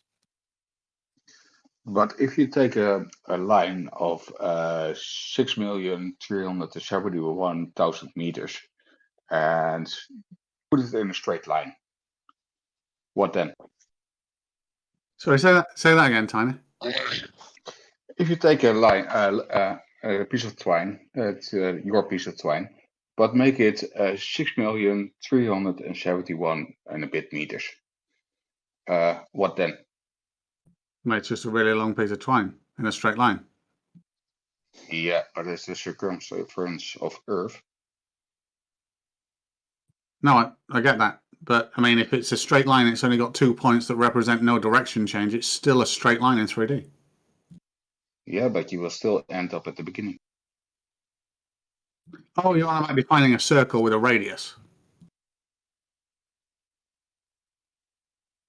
Then no, that wouldn't be a straight line in 3D. That would define a circle in 3D. Yeah, circle is not a straight line, is it? Not in 2D or in 3D. I think we need to define straight line here. A straight line to me is pick any point or any two chord lengths along it, and the direction, incoming and outgoing, is aligned with the other point perfectly. That to me is a straight line. A straight line to me is 2 points on the globe. How about from one point to the other? Lemon bird. Is that the same as you? Lemon bird. How about a line that can be any point of it can be represented by a linear function? It would be a straight line. Yes. Yes. Well, a sphere is not represented by a linear function, is it? So how do you conform one to the other?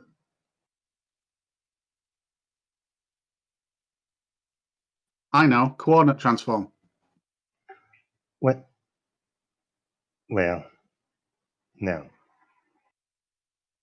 Stingray, do you think that you're mixing up the line and the space it's embedded in? Like you can have a line defined in 4D, but the line itself is still 1D. No, I mean, I've always been adamant. If I'm defining a line with quite simply a source and destination, where both source and destination have X, Y, and Z, I cannot conform that to a sphere, a box, or any 3D shape, and wrap it round on the surface and still call it a straight line. I just cannot. Brian Leakey. Thanks, man, for the answer.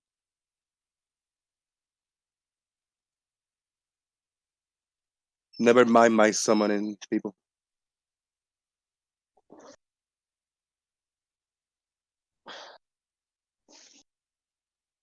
I just want to say to Mandevil, I don't give a fuck either.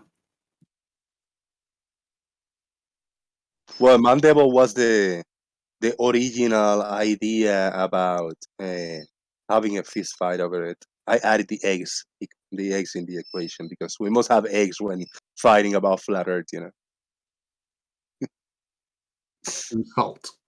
Good Just stuff. so that at the end of the fight, if there's one whole egg left, then somebody can proudly declare that this is indeed an egg.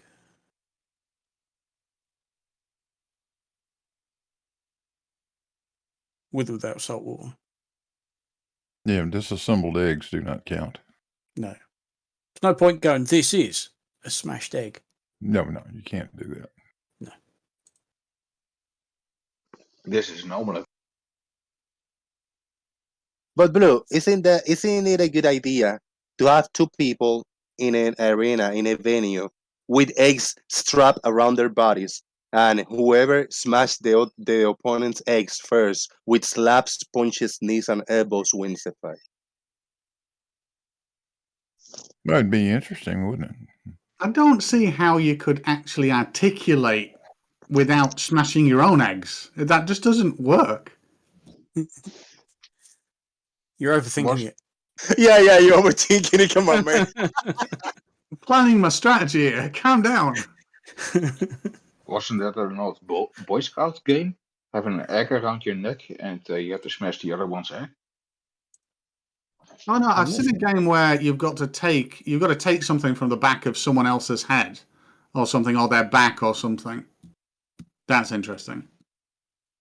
Hashtag embedded lines matters.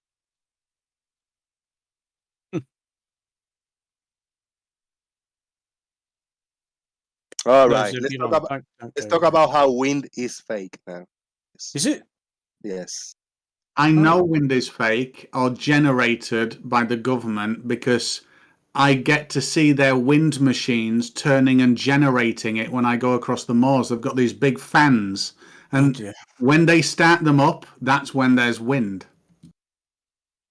Well, according to Don from the Asylum, wind is one of the causes one of the factors that causes tides.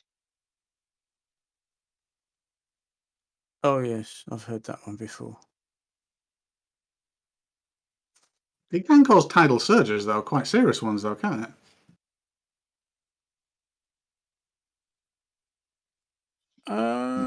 Possibly, but it isn't, of course, responsible for all the tides around the world.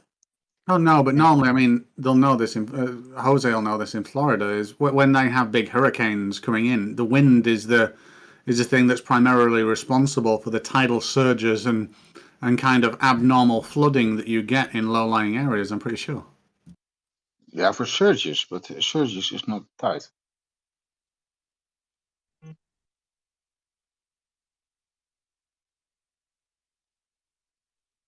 Because tides can be predicted. I actually have a program on my computer that's actually compulsory on every ship that can predict the tides for a couple of years ahead already. Logically, couldn't you just say that if wind causes the tides, then in the tidal sequences, the winds would be pretty much recursive all the time, and just by nature of them being not, invalidate that. Yeah, Try that. I want to hear that again, Stingray. If wind caused the tide, I got lost, but I want to pay attention to what you say. The logic is as follows: if wind causes tides, tides are cyclical. You know that there's a pattern to them. Let's say, then the wind needs the same pattern to it, which it doesn't have. Therefore, winds don't cause tides. Yeah, Right. It's very unpredictable when the winds happen. Right. My question to Don was actually so tides, well, winds are now possible to predict them 2 years in advance.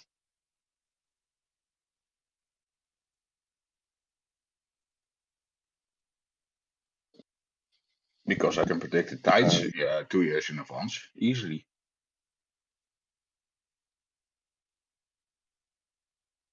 Can you? Can the tide be predicted a month ahead, a year ahead? Even way farther.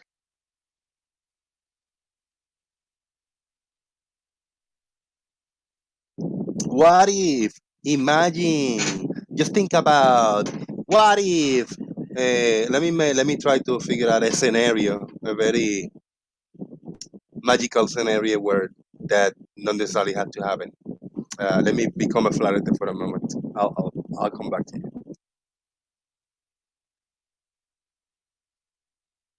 Is that something that happens when you state fact like tides can be predicted very far ahead away from us, and then the flat earther go, what if, and they make a nonsense scenario. That happens a lot. I think that used to happen a lot with Pisha when Pisha used to come here. I don't know. I switch off when I hear him in another service. I switch off and I don't hear him. I cannot stomach Pisha anymore.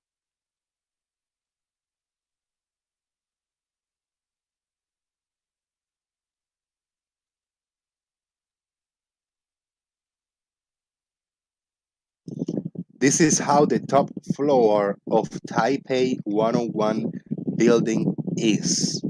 Shared to you by Mars Mushrooms. That's an image. Not a high quality image, that's why it's small. I could zoom it in, but I won't. So you can get the same quality.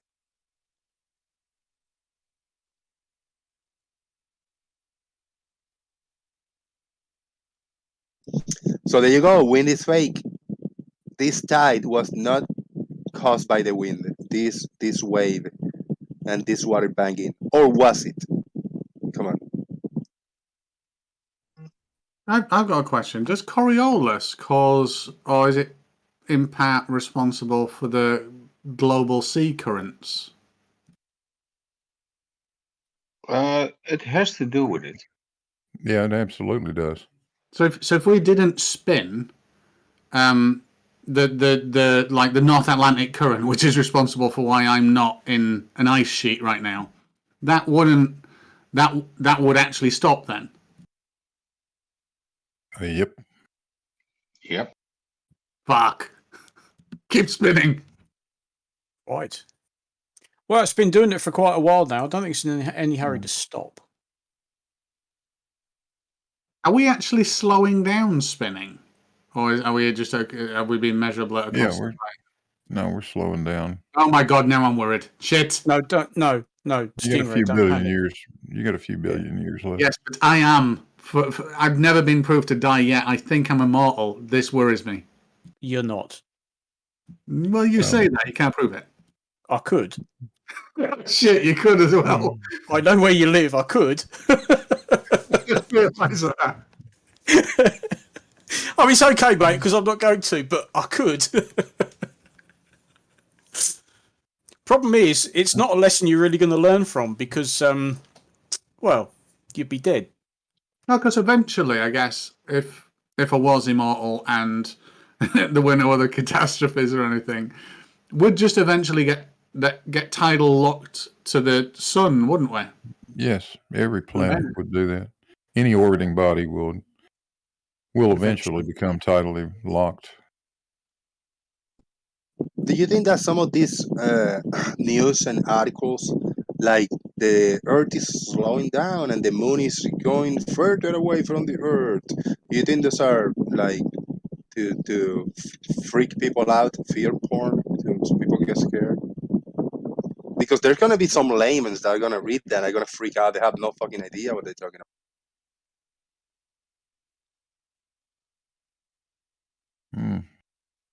I don't think people should cater for very, very stupid people. So you wouldn't mind like a handful of people will read that and go like, holy shit, really? And they're gonna maybe freak out a little bit. I mean, it's just not important, you think? I think it's important that they get educated. Like all the flat earthers were gonna think that the actual Earth is slowing down and it's gonna happen in their lifetime and the moon and shit like that. Now, flat earthers don't think the Earth's moving at all anyway, so I guess to them the stars are slowing down slightly. Oh, but if anybody wants to actually know if I can predict the tides, it will be high water at 1:30, 1:40. I mean, in Dover in 2032, and it will be 6.9 meters above mean water level. Prove it. Okay.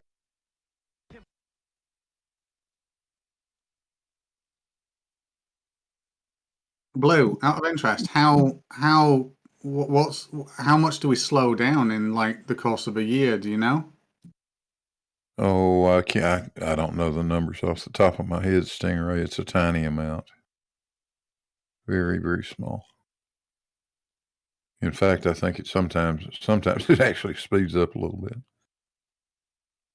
That's but the general trend is a slowing over time, which has to occur. It just has. There's no choice with that. In the background playing right now for those watching my screen share and the audience, we have a latest video clip that Earth is Live uploaded on YouTube, uploaded on June 25th. Aircraft taking off beyond the curvature of the Earth. Oh, that's a good video too. Yes, it is. I got it without audio, but I'll share the link for you guys. You can click and listen to it so you can get the full experience on his channel from the original source. So the link will be on Discord and on YouTube. Yeah, really cool. Yeah, he asked, should I make a video of this airplane? I said, fuck yeah, man. Cool. Shit, is it all that windy in Hawaii? Yeah. Wavy and windy, yeah. And this is like a safe place to be on an aircraft, to be honest. It's like in his neighborhood, you know, like he's close to where he lives, this area right here. He's lucky that he got this bay, you know, whatever body of water, like, and he can see across little buildings from downtown area. But look, we're missing the whole freaking airport over here, down there somewhere, over the water, you know. And even when the water is clear, clear, more steady, more calmed. We don't see none of that airport at all. He was lucky to catch that airplane take. I think what's funnier is the flat earthers. I think I asked one yesterday in Gems about this, and they said, well, it's because the ocean, the water rises to eye level. That's why it's been blocked. To which the obvious question is, well, why doesn't the water at the other side of the horizon rise to eye level proportionally and take the airport with it? Why is that deciding to stay low? Thousands of miles an hour toward.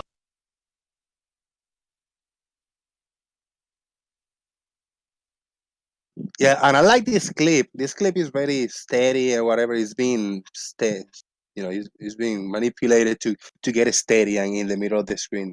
Beeble's video is just raw, straight up of the camera. Kinds of movements and shaky, but the information is there. So it's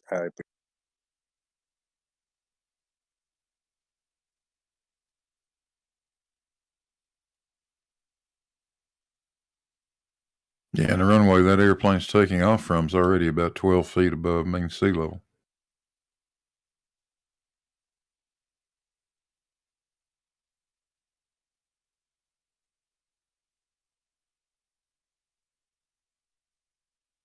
He came like all the way from under the water, man. Big time. Shout out to Parabindu with a $5 super chat. Thank you, sir. Appreciate it. Sir, ma'am. Sorry, Parabindu. Thank you, thank you. In one model, the North Atlantic current might slow down due to the climate change melting Greenland's ice, adding too much fresh water. Scary. Look it up, man. Yeah, I mean, that I've heard that before actually. But again, I still think that I think people dramatize things like that. I don't know. I'm saying it naively. I could be incredibly wrong, but it just seems that, like, pardon the pun, but Greenland's ice would be a drop in the ocean. It's not. It's not something that would suddenly turn much of the ocean salinity, like, make a huge difference. I'm sure it might rise by a meter.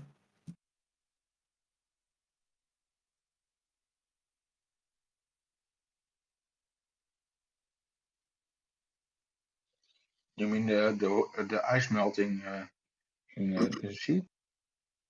Can I jump in? I missed this from Martin on PayPal.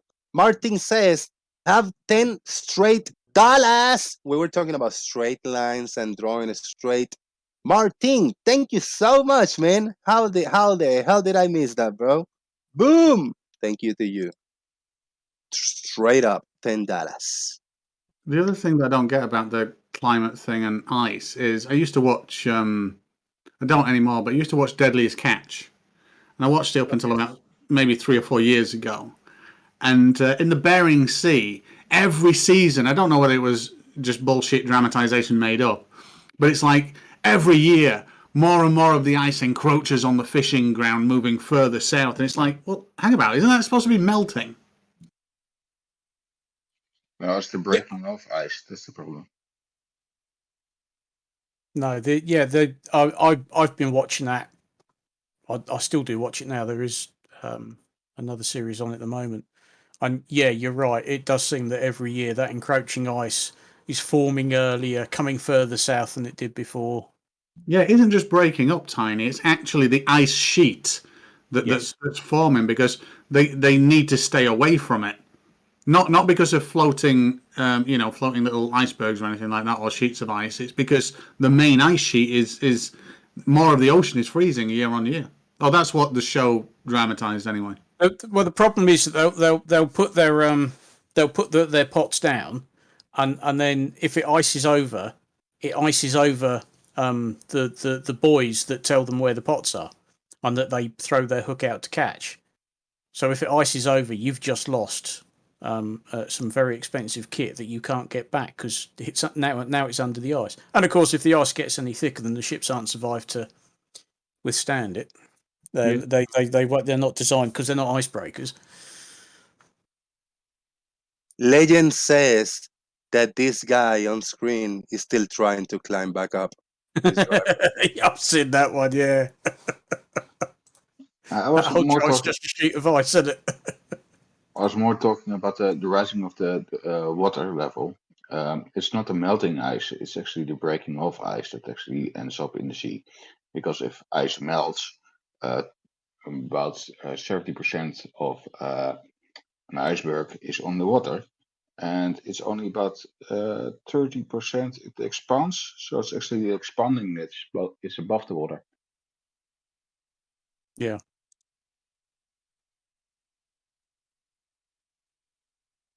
This is a shitty weather, bro. With this guy like this. I mean, I spent 2 winters in Ohio, in Cleveland, and it got cold, and there was a few days that was just freeze, like just a tiny bit of rain, sprinkle of rain, and then super cold, and you got this fucking, just sleeping all over the place, and fucking horrible, man. I hated it. Black ice, we call it over here. Bloody lethal because you can't see it. I lived in a second story apartment, and it was wooden ladder next to whatever, and I had to just, bring my bicycle up and down. I didn't have a car, so riding my bicycle in the winter and had to bring it up, and it was a fucking task, like 10, 15 minutes, just like anchoring my foot, like every step, like taking my ass time, anchor, just fit and bring the bike, like one step at a time, bro. I never fell from that ladder, but it was fucking scary. And an older lady, our neighbor, she fell really bad, and she busted her face up and fucking it. Parabindu with another super chat, $5. Sorry, Greenland's ice is significant. It is a very real possibility. My husband is a PhD geologist. I've seen the journals. Oh shit, yeah. You got inside over here. Shout out to Parabindu. Thank you very much. So that means the UK will just get colder than it is already. That's lovely. Oh, well, put your jumper on.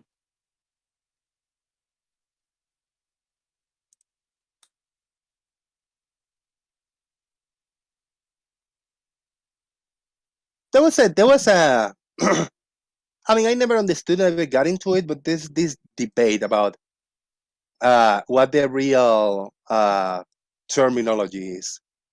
Climate change? Or there's another term that is more common. Global warming. I think they changed it from global warming because it has more than just one effect. It isn't just places getting warmer. So I think climate change is a much broader term because it covers more of what's happening.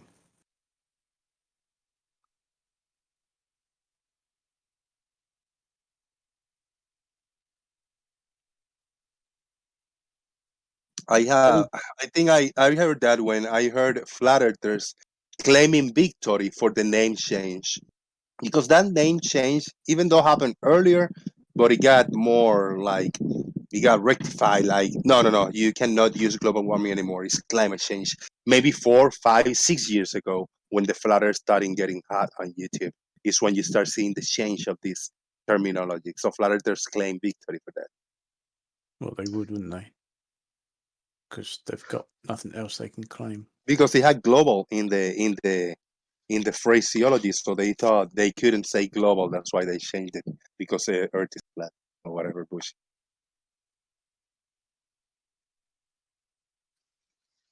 And didn't we see that in history that actually a couple of thousand years before a new ice time, the most of the Earth first heats up?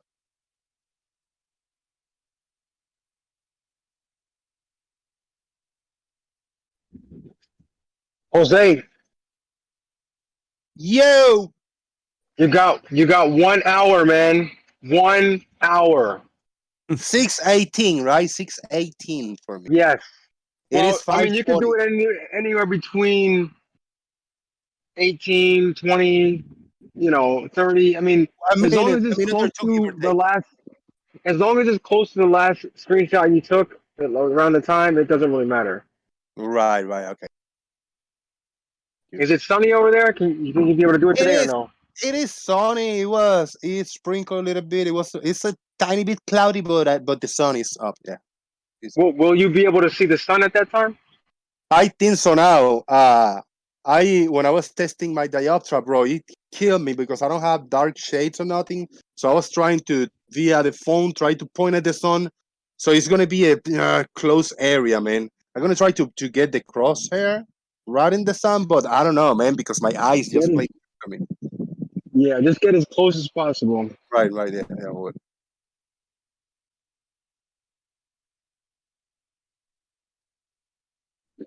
I think that's why I started going blind a few years ago. Started looking at the sun with my bare eyes. I've been asking Brian to do this for a long time, but he won't do it. Brian Leakey. Right. Yeah, I just haven't. There was two times that I wanted to do it. One I lost track of time. The other one I just also didn't hear I had an alarm next to me. I had an alarm, and then I was just here. I said like I'm forgetting something, and I check on the time. It's like 8 p.m. Holy shit! When I went inside, I had my phone plugged in. So I put the alarm, and then I just left the phone far from me. And I forget about it. Oh, we got that today. Nice. Yeah, we're gonna test this this flat baseline claim. Since the Earth is flat, we have to have a flat baseline.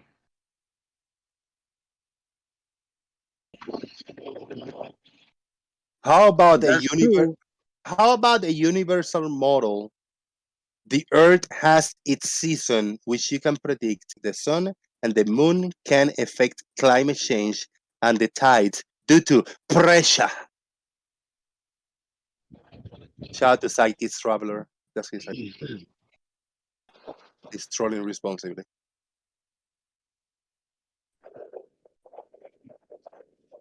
And shout out to Psychic Traveler. We remember Kimo when he said there was no pressure and pressure is fake or whatever, it doesn't exist. That's where that shit came from, a few years ago. Yeah, he doesn't really make that claim anymore, does he? Yeah, that's it. He find a niche and he go hard on it for a few days and he forgets that he ever mentioned that.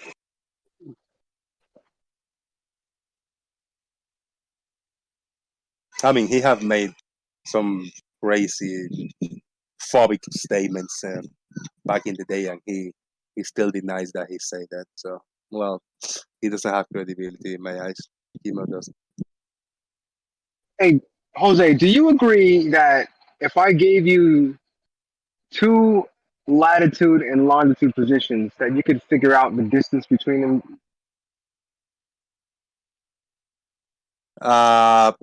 Well, sharing using a map, using a Google Earth or something, I can figure it out, but not by brain or looking at it. Right, but you do agree that we can figure that out, right? We can figure that out. Hell yeah, using with the help of the Google Internet calculator, we can figure that out. Indeed, yeah. Right. Okay. There's certain people that don't agree with that. Yeah, and as you know, I mean, I'm not the best at math or geography, and I don't even know what latitude or longitude I am. I don't know my cardinal point. I don't know where I am, but I can very strongly say that I can figure out a distance between two points. Yeah. So there's no distances on Earth that we couldn't figure out. Like if I wanted to know the I don't know, the distance from South Carolina to Indiana, a specific city in Indiana, I wouldn't be able to know I could figure out the straight line distance between those two. Yeah. I'm distance illiterate, but even me being distance illiterate, I can figure it out. And if I can do it, any flat earther can. Right.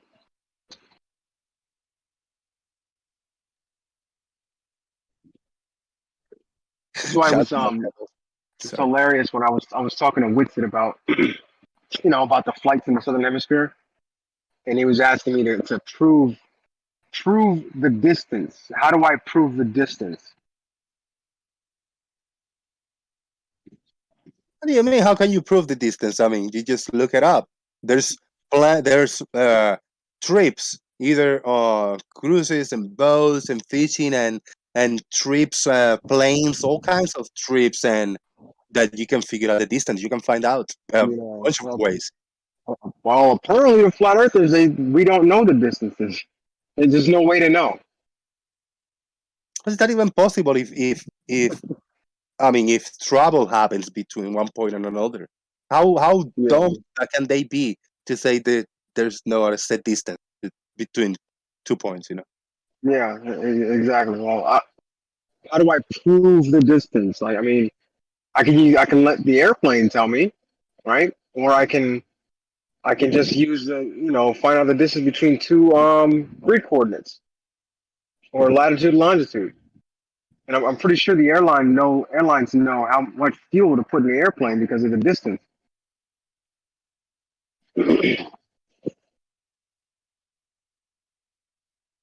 Who can make that? Let me give Blue a minute. Blue, if you're available, how can somebody in the right mind today, in the 2020s that we live in, doesn't matter the level of education that you have, you could have, if you got a little bit of knowledge, not from a tribe of this middle of the Amazons that never seen technology, but anybody on Earth pretty much, how can you say that one cannot know the distance between 2 points? Can you even fathom that a normal human being that can live and thrive in society can say that you cannot know a distance between 2 points? Blue is caught up doing something else. Stingray, can you imagine that? How is that dishonesty when one say that, or is it a legit, I don't know, worry of some people that think that you cannot know the distance? It's not necessarily the. I mean, if you're on about two points defined in degrees, latitude and longitude, then it's not straightforward. It's not hard, but it's not straightforward. Well, in miles, nautical miles, degrees, however you want to think of it. Yeah, but that's what I mean. So if you take,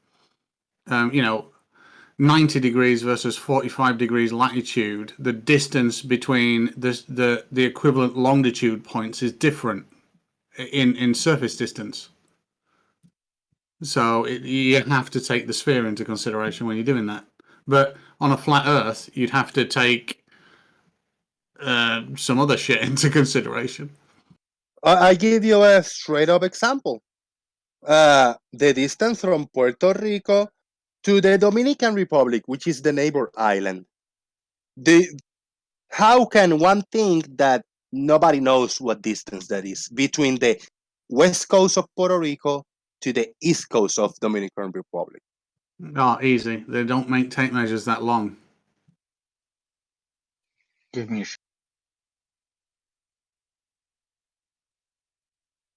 That's how they don't know. They don't make tape measures that long. Yeah, but they make a fishing line that long, maybe. It's about 70 miles, right? Am I right? I think it's for 100 miles or something. 71 miles. Yeah.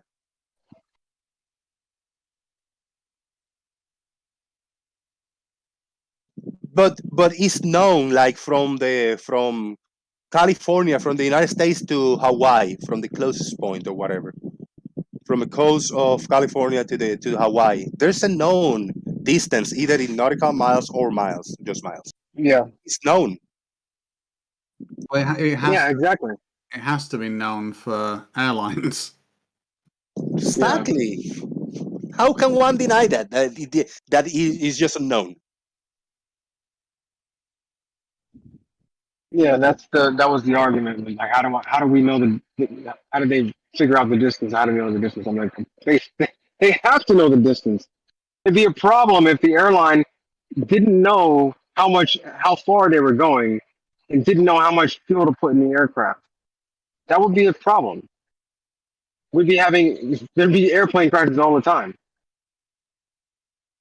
Yeah, I mean, not only do they need that distance. They also need the distance to a number of alternates from any point along that path as well, and Right, then just in case. and then a fuel reserve.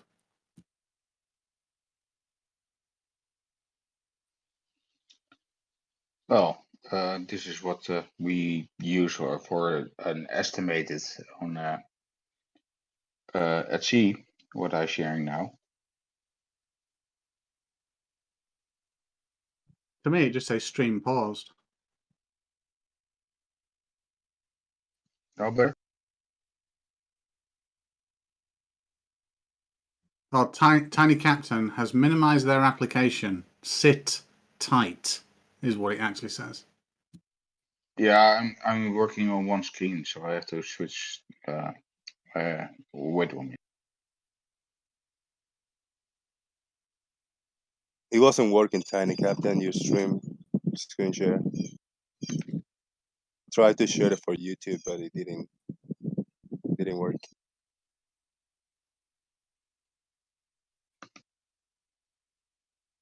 Stop screen sharing and share again. Uh oh.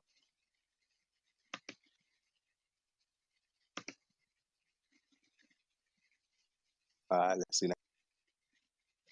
Okay, look. It's loading it.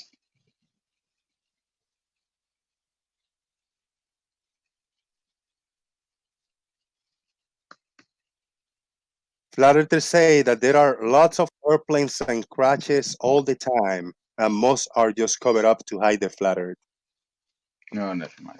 Yeah, of course. Something else.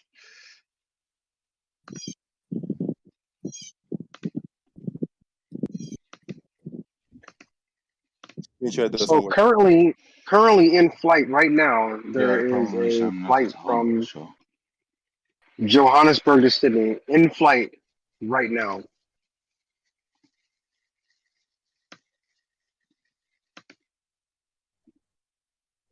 It's about halfway through.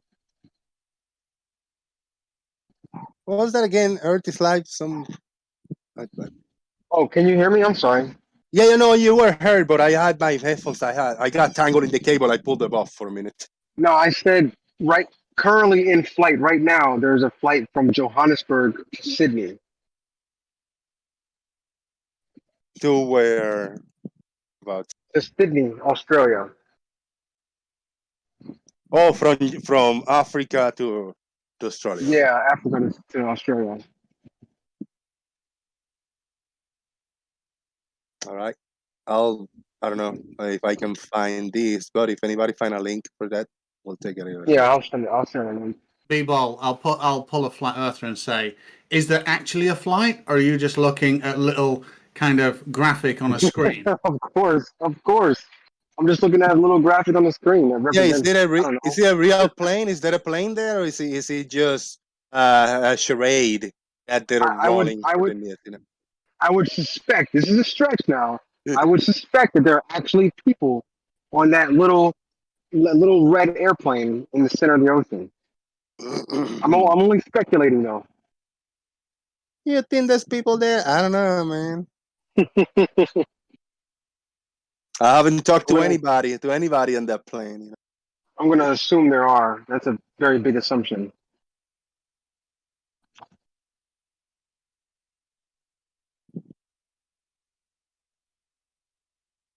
You know what? Maybe we can call that airplane. Oh shit, wrong one. There's a number.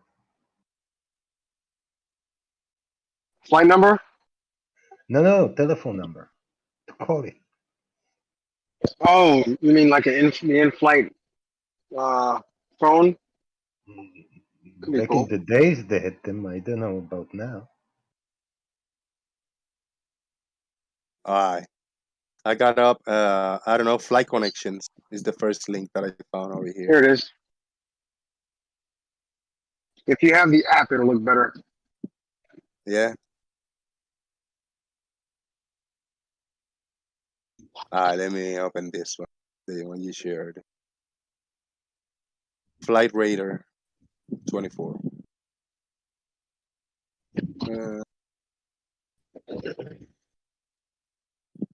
You get out of here. Come out a little bit. Uh-oh. What is this plane over here in the middle and between South Africa and Australia?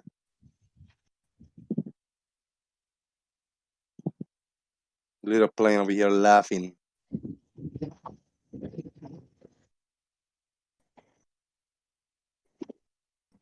Yep, that's the one.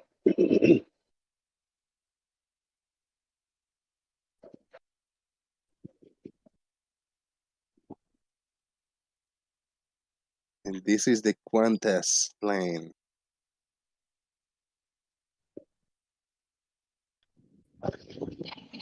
There's a photo.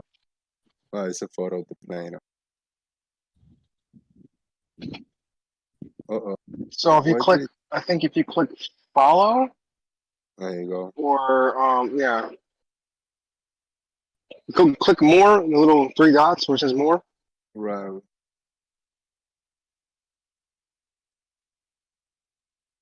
Scroll down. No, that's not it. Or click follow. Uh-oh. There you go. It's in here.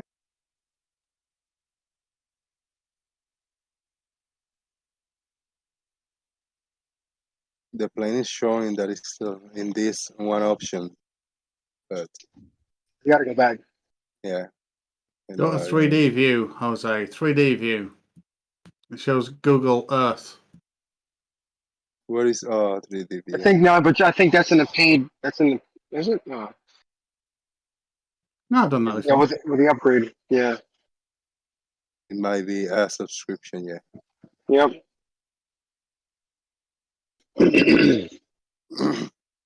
Yeah, but that's all right. Anyway, over here it will show. Yeah. So it's currently going at 512 knots, and it's scheduled to land in 5 hours and 58 minutes.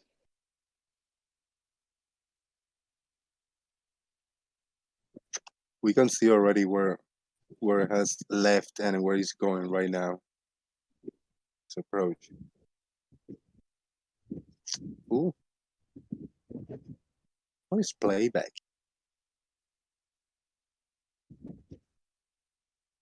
Start the playback. So normally this one takes about roughly about 10, 11 hours, 10 and a half, 11 hours.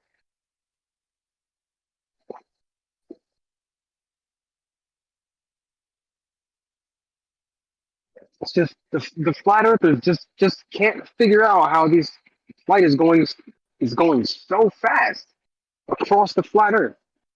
I know they'd like to use what is it called? The jet stream. I know Witsit he came to me and he brought up something about one time in history there was a flight that flew 800 miles an hour going from I think it was from LA to London or something like that. So he said, since this happened, that means it's possible. I'm like, yeah, sure, it's possible with the right conditions. But guess what, Witsit? That never happens here. That never happens with these flights. There's no 200, 300 mile an hour jet streams going between these two places. B-Ball, isn't the jet stream? The jet stream's fairly predictable. I think it does change and stuff, but like the predominant direction of the jet stream from the United Kingdom to the United States is in the direction from United Kingdom to the United States. But isn't that flight from Johannesburg to Australia, isn't that bi-directional? So doesn't that mean it'd take a stupid amount of time to get back? Yeah, it goes back and forth, right? But I think the ones going back the opposite direction take a slightly longer time. Yeah, but I mean, if it's traveling that fast on a flat Earth to only take the time that it takes, going back, it takes. It'd never get there. Yeah. So we did the math. It would take about because he said since this one time a flight traveled 800 miles an hour. I was like, okay, well, on flat Earth, it's about roughly about 13,000 miles between Johannesburg and Sydney. So if it's going 800 miles an hour, it would probably take, I don't know, about 16 hours. But if the distance is correct, between these two airports, it would only take 8 hours if it was going 800 miles an hour. Meaning the distance on the globe is about 6,800 miles. If it was going 800 miles an hour, it would only take 8 hours.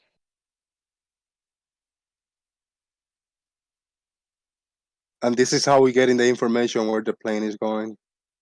It's a little graph right here. A lot of tower relays and satellites also communicating.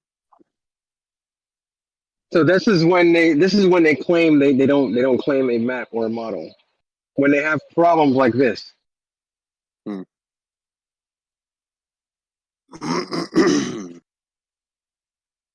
Good times, man. So much information, man.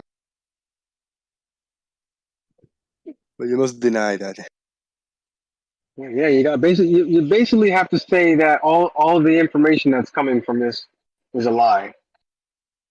What's also cool is that you can download if you look in the I'm not sure if it's on yours. You're looking at the desktop part, right? There's a part where you can actually download all the information from the flight, and every few minutes it'll update and it'll tell you like let me see if I can download it real quick and look at it.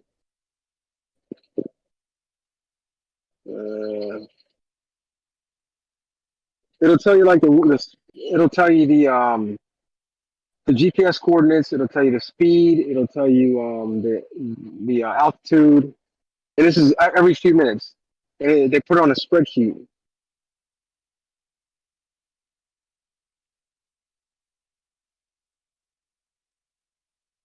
Yeah, here we go. Let's see if I can open this. Open this real quick and take a screenshot. Good times, man. Good times.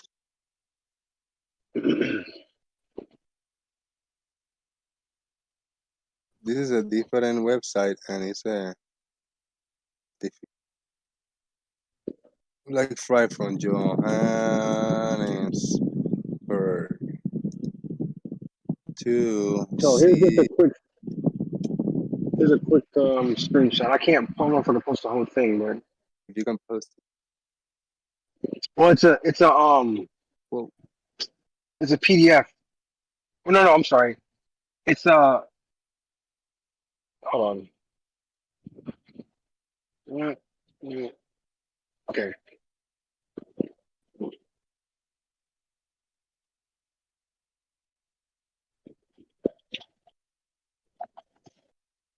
Not sure if I can actually send that to you.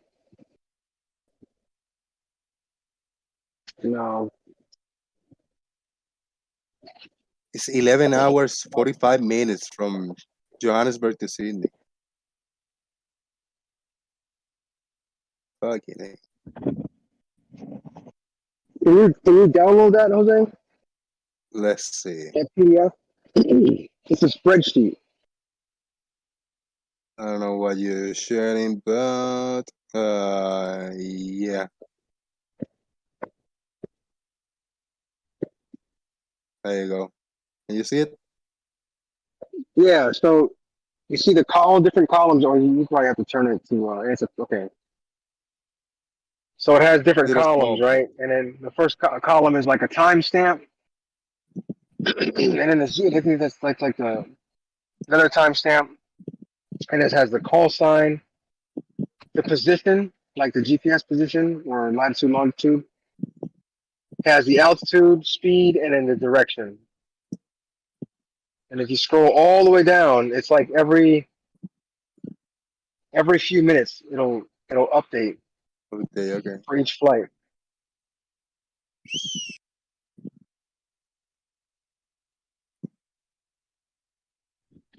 So much data.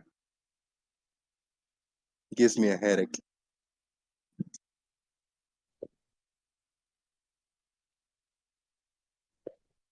This gives me a headache, man. You did say you were like chart illiterate. Yeah, I'm short illiterate, bro. This is too much.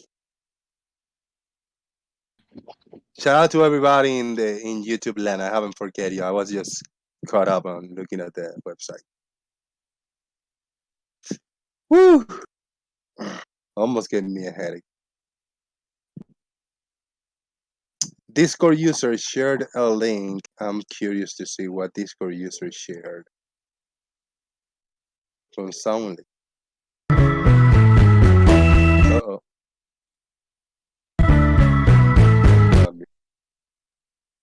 An older video from Soundly on the plane. Let's see where the plane goes because it's approaching the water very fast. Yeah, I saw this one. This is a good one. Yeah, I seen it a while ago. Uh-oh. Well, it's gonna have to. We're just gonna see the light staying in there. Whoa! It touched the water. Whoa! It went under. It's a little black bar over here. What's going on there? Did we lose all those poor people, poor souls? They all died. Whoa! Oh my God. Sea people. That's bad. It made me teary-eyed, man. No, it got smushed. Okay, well, that'll alleviate my pain a little bit. So we didn't lose those souls, right? No, it's angular compression and the Rayleigh criterion. Okay. Lost a whole airport. Can't see the airport, can't see the tower or the beacon, can't see anything. Wait a minute. Wait a minute, just really quickly, Jose. That plane's landing towards us as well, isn't it? Yeah, it is. So how do they explain that it's because it's getting further away or something when the damn thing's coming towards you? I have seen, there was a movie called The Avengers, right? And the first time they introduced the base, there's a base over water, big base. And then a big opening door opens to the left and to the right. So there's like a hole in the ocean. And then this big ship comes up. Is there maybe a big opening, like a gate to open inside the oceans here? Yeah. For the planes? I don't know, but Stingray just gave me an idea. Could be. You are right, though, Stingray. That plane is coming toward us. Damn.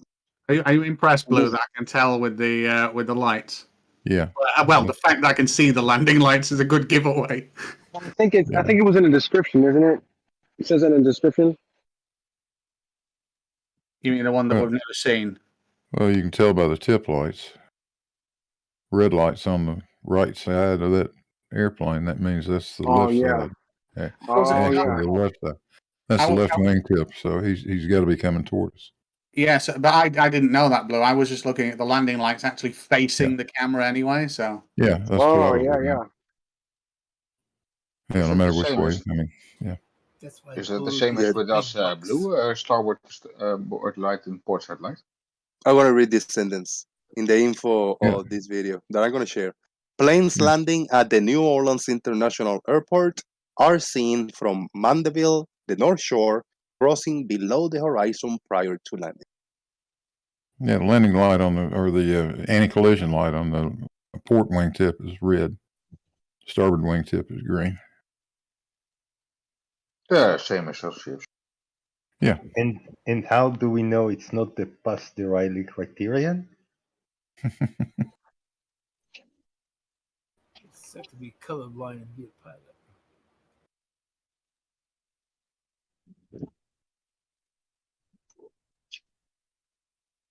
Maybe I can get that same effect in the opposite direction.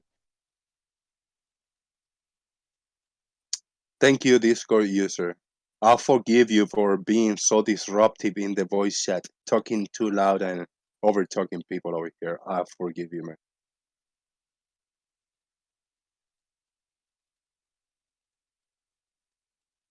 It's too close. Yeah, have Gary explain that one. Oh, it's easily explained. It's just the Rayleigh criterion. As things go away, they get smaller. Yeah, And, and perspective. It's just perspective. And perspective. Just all everyday, just same old everyday perspective. Rarely criterion. Clearly, we can tell with the red and green lights are not one. So that disproved the Rayleigh criteria a bit. You know what saddens me a little bit? That these people in New Orleans, I don't think any of these people in that plane have ever had a crumpet, and they all die, and the plane crashed before they had a crumpet. Thanks. Yeah, there's another giveaway too, Stingray. That bright white light in the middle, that did the landing lights. They usually put those on the front of the plane. It could be backing up. Well, I didn't think about that.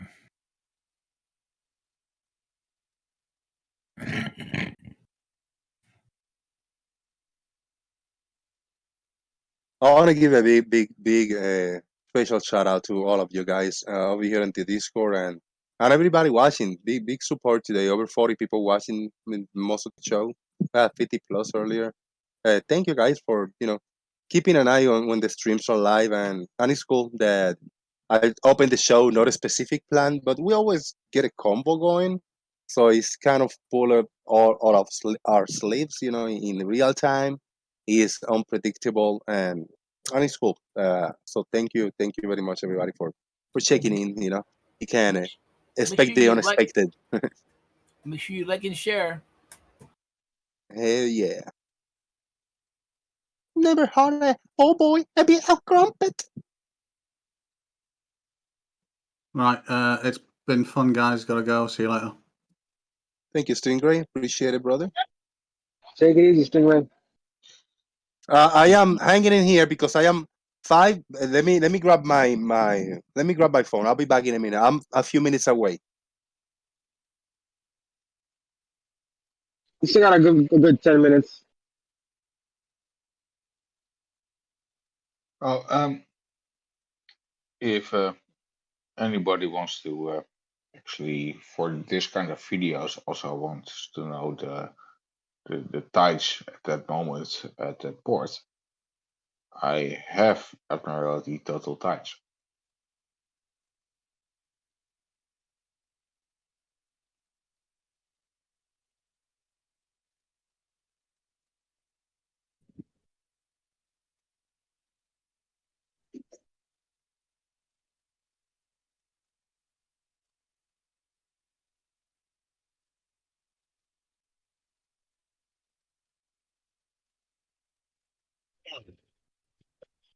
So yeah, the sun is just about to be directly over me in Hawaii.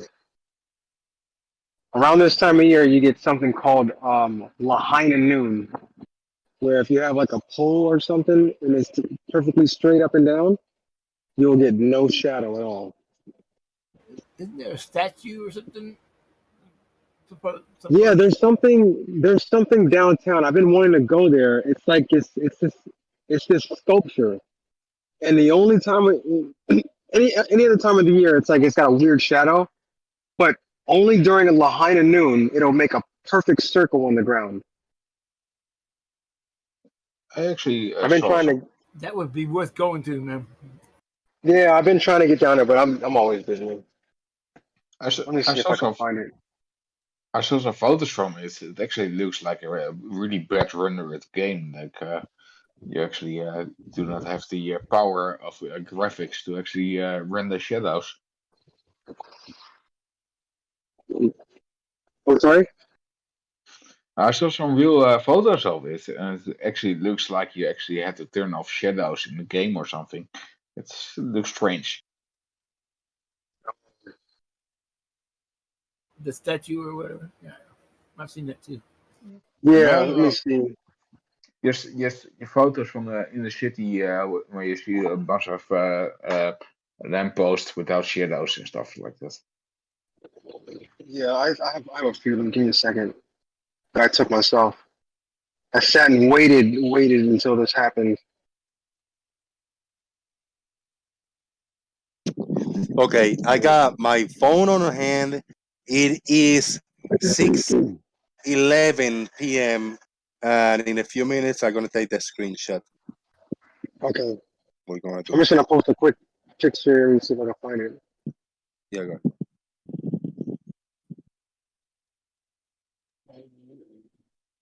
What you taking a shot of? Mushrooms. I don't know if you say something, but you're so quiet. Yeah. What are you taking a shot of? I got the There's only dioptra screenshot of the sun, where the sun is located from in the front of my house. Earth is Life is doing some kind of video. Yes, Oh, a from the other comparison day, of yeah. sun. Here we go.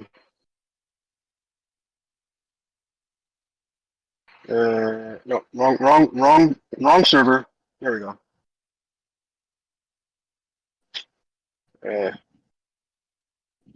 Find it again. Here we go. Did I show you these already? No shadow. You might have. I don't remember, bro. It looks like fucking. It looks like CGI to me. This look like overposed. You know, like green screen or something. It looks strange. Overcast day. That was actually the picture I was referring to. Yeah, it looks like you had to turn off the shadows while playing a game because your graphic card was not strong enough. Nah, those are real. Those I are know. real. I know. It's That's the now? fun of it. That's from now? When was these pictures from, people? Well, these are from a few weeks ago, I think. Yeah. Maybe about 2-3 weeks ago, I believe. But I remember that Brian Lee made a video where there's no. He said there's no shadow, and he never looked like this. Remember that, Blue? He put in, there's no shadow, and you got a big ass shadow next to him. Follow him. Oh The yeah, ball, he said yeah. basketball, He was and you got a big yeah. shadow stretching to the side. And then Blue took a screenshot of I think it was his girlfriend or something or somebody pointing at the sun, which was the exact angle where you should see the sun at that time.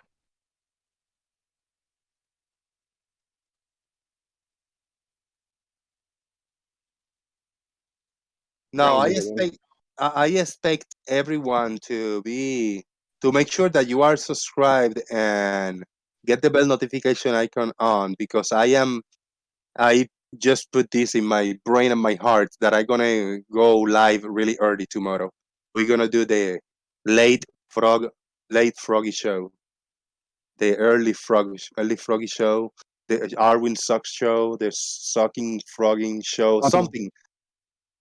And we're gonna go exactly at the same time that Arwin goes. The format is gonna be very similar. I'm gonna do a lot of zipping, a lot of staring in the blank, a lot of So swearing, and etc. You know, it's gonna be good. yeah. Hey, Be sure. Jose. So I need you once you take that screenshot. I need you to tell me what angle the sun is from your location. Well, angle, will that say it Well, in it'll the? still, it will. But I just want to do it live. I want to make Okay, sure we okay. do it live Yeah. I just let me see what time is it. 3 minutes away. Yeah. because we're gonna assume that the sun is 4,000 miles above me right now, All right. Charlie, and thank you. the distance between you and I is what did I say? 4,700 miles. Give me a second. We'll find out. I'll use old Google Earth.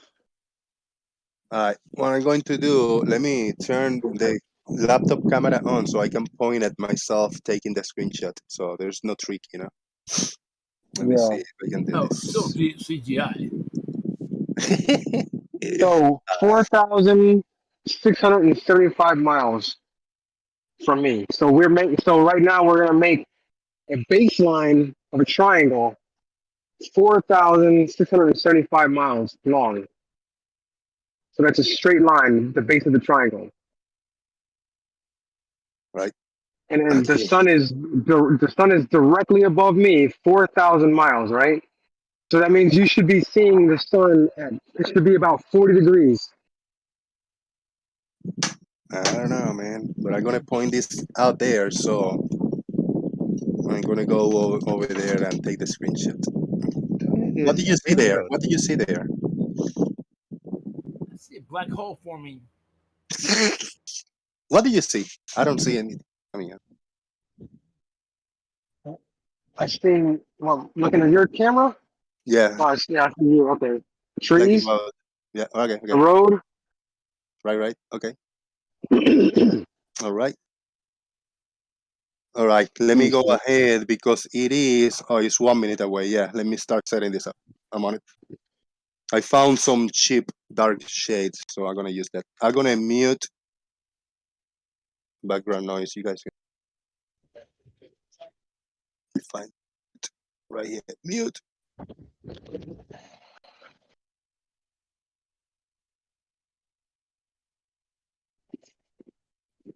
If I can record my screen. Let's make a video of this.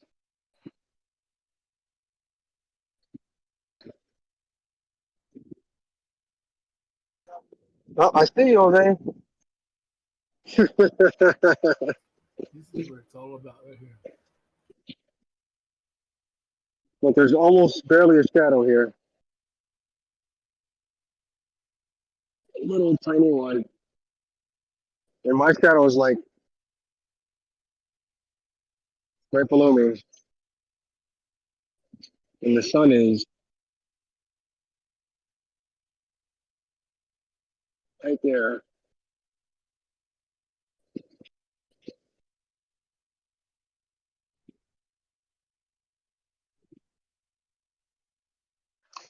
Yeah, no, Jose's shadow is twice as long as he is. Yeah.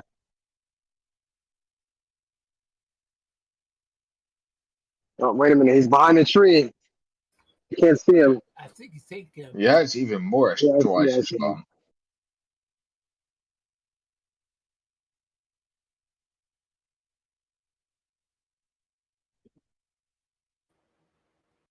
Yeah, thumbs up. They got the picture. Nope. And the sun is directly above me. About 9 degrees above me. So we just made a giant triangle between me, Jose, and the sun. See the wormhole open up?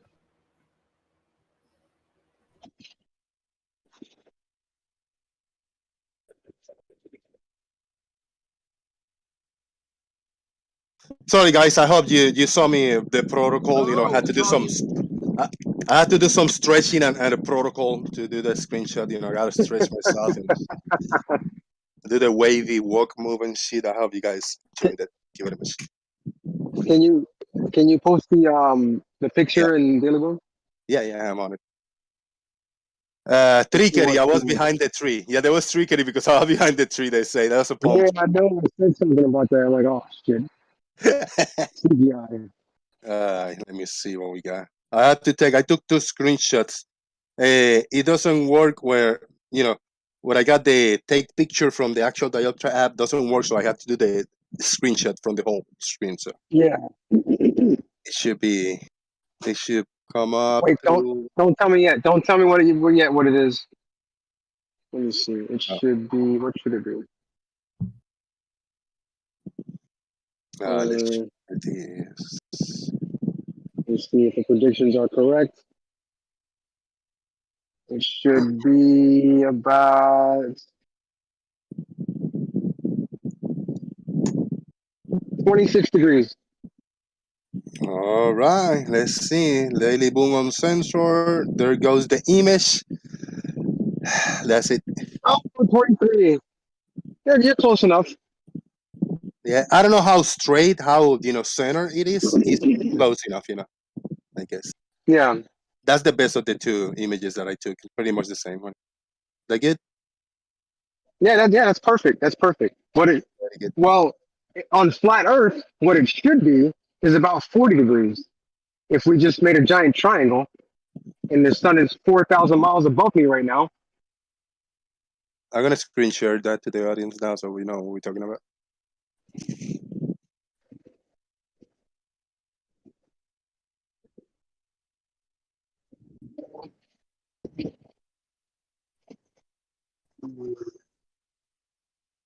All right, so I got this image. Where you got the 23.8 degrees right here. Okay. Yeah, roughly. But you can also calculate the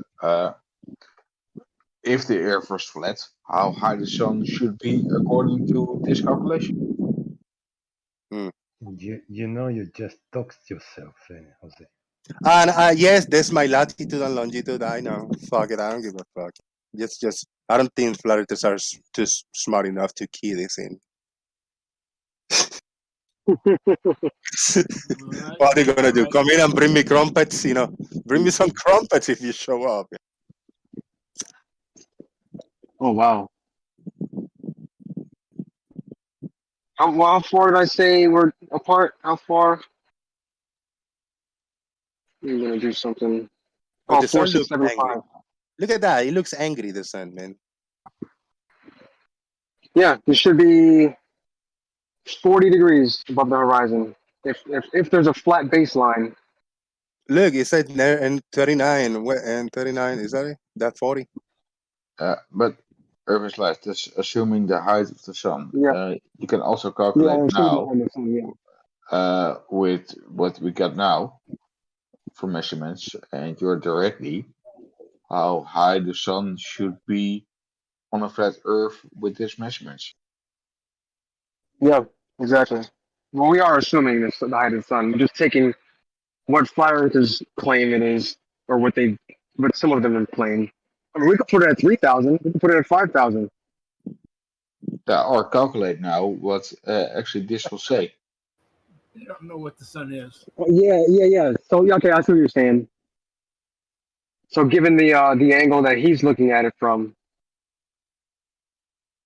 and in the distance, I got it. Yep. Yeah, that's a good idea. Let's do that. Boom. Good times. Why is the sun doesn't look like a perfect circle ball? Angle inside. So Jose, what was your angle again? Hold on, give me a second. I gotta look at the Discord. It was 23.8. 23.8. Yeah, I don't know how well centered it is. I just did it there. It just so bright to look at this screen. But it's close enough. If you throw an X in the screen, it's close to the center. The whole thing is very impressive to me.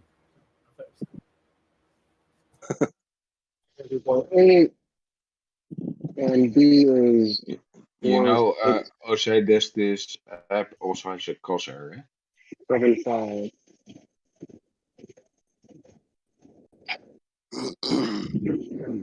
So it's actually 2,000 miles. 2,062 miles above the Earth. If the Earth was flat, okay. If the Earth was flat, yeah. All right. Yeah. So we have an angle. Angle A would be at Jose is 22.8.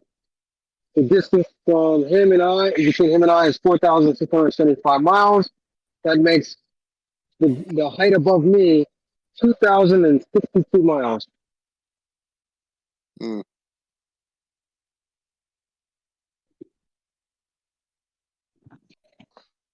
And now we actually have to do the same once again with a third location. What was the first? You recommended me another app, Vivo. What was that for? Well, that was because that one predicts what the shadow, and it'll show you exactly what the angle should be for your location. So if you're a little more accurate with your crosshairs, it would probably be a little closer to what that app shows. Okay. Yeah, the sun locator. Right.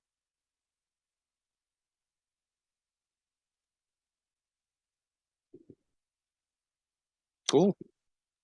And yeah, thank you for that. Let me put that in the video. Yeah, man, save it. I'll leave it there. Nobody knows where the latitude and longitude is from.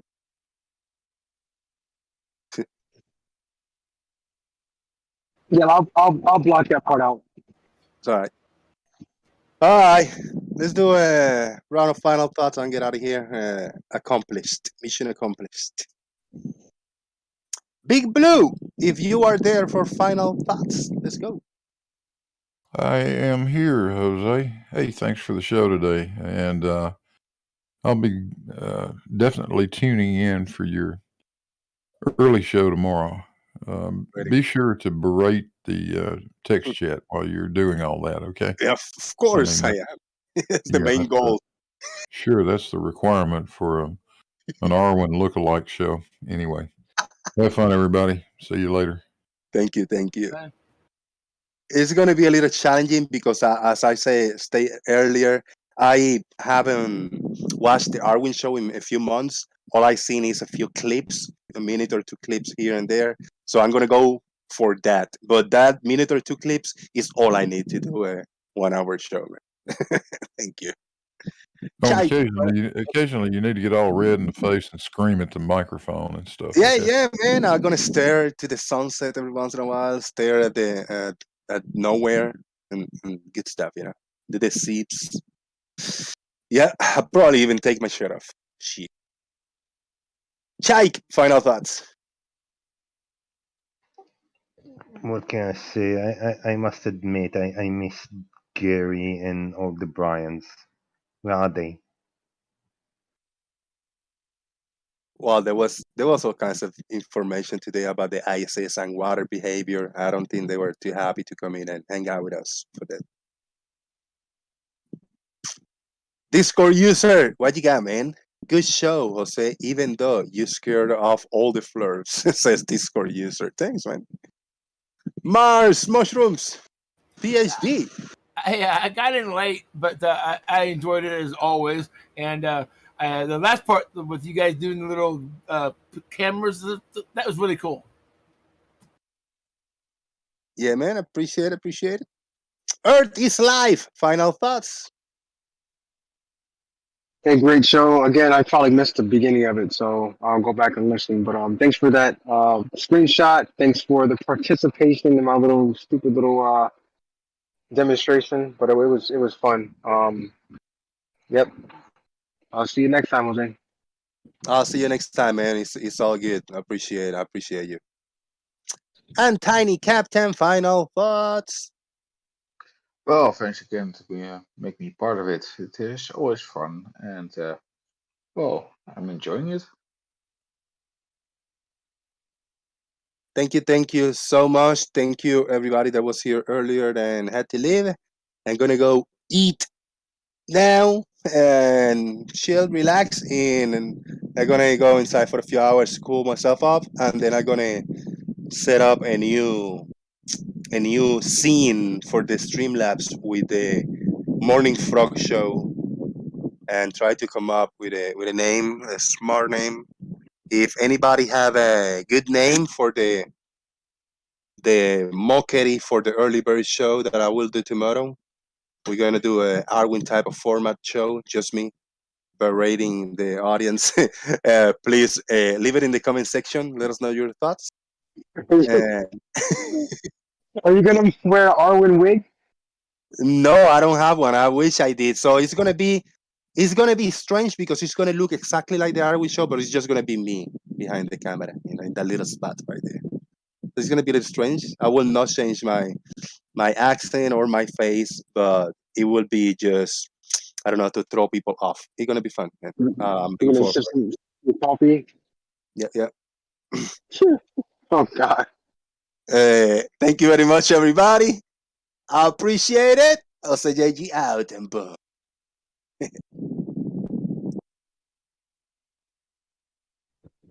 What gave me that idea? Well, I guess it is a good idea, but shit, man.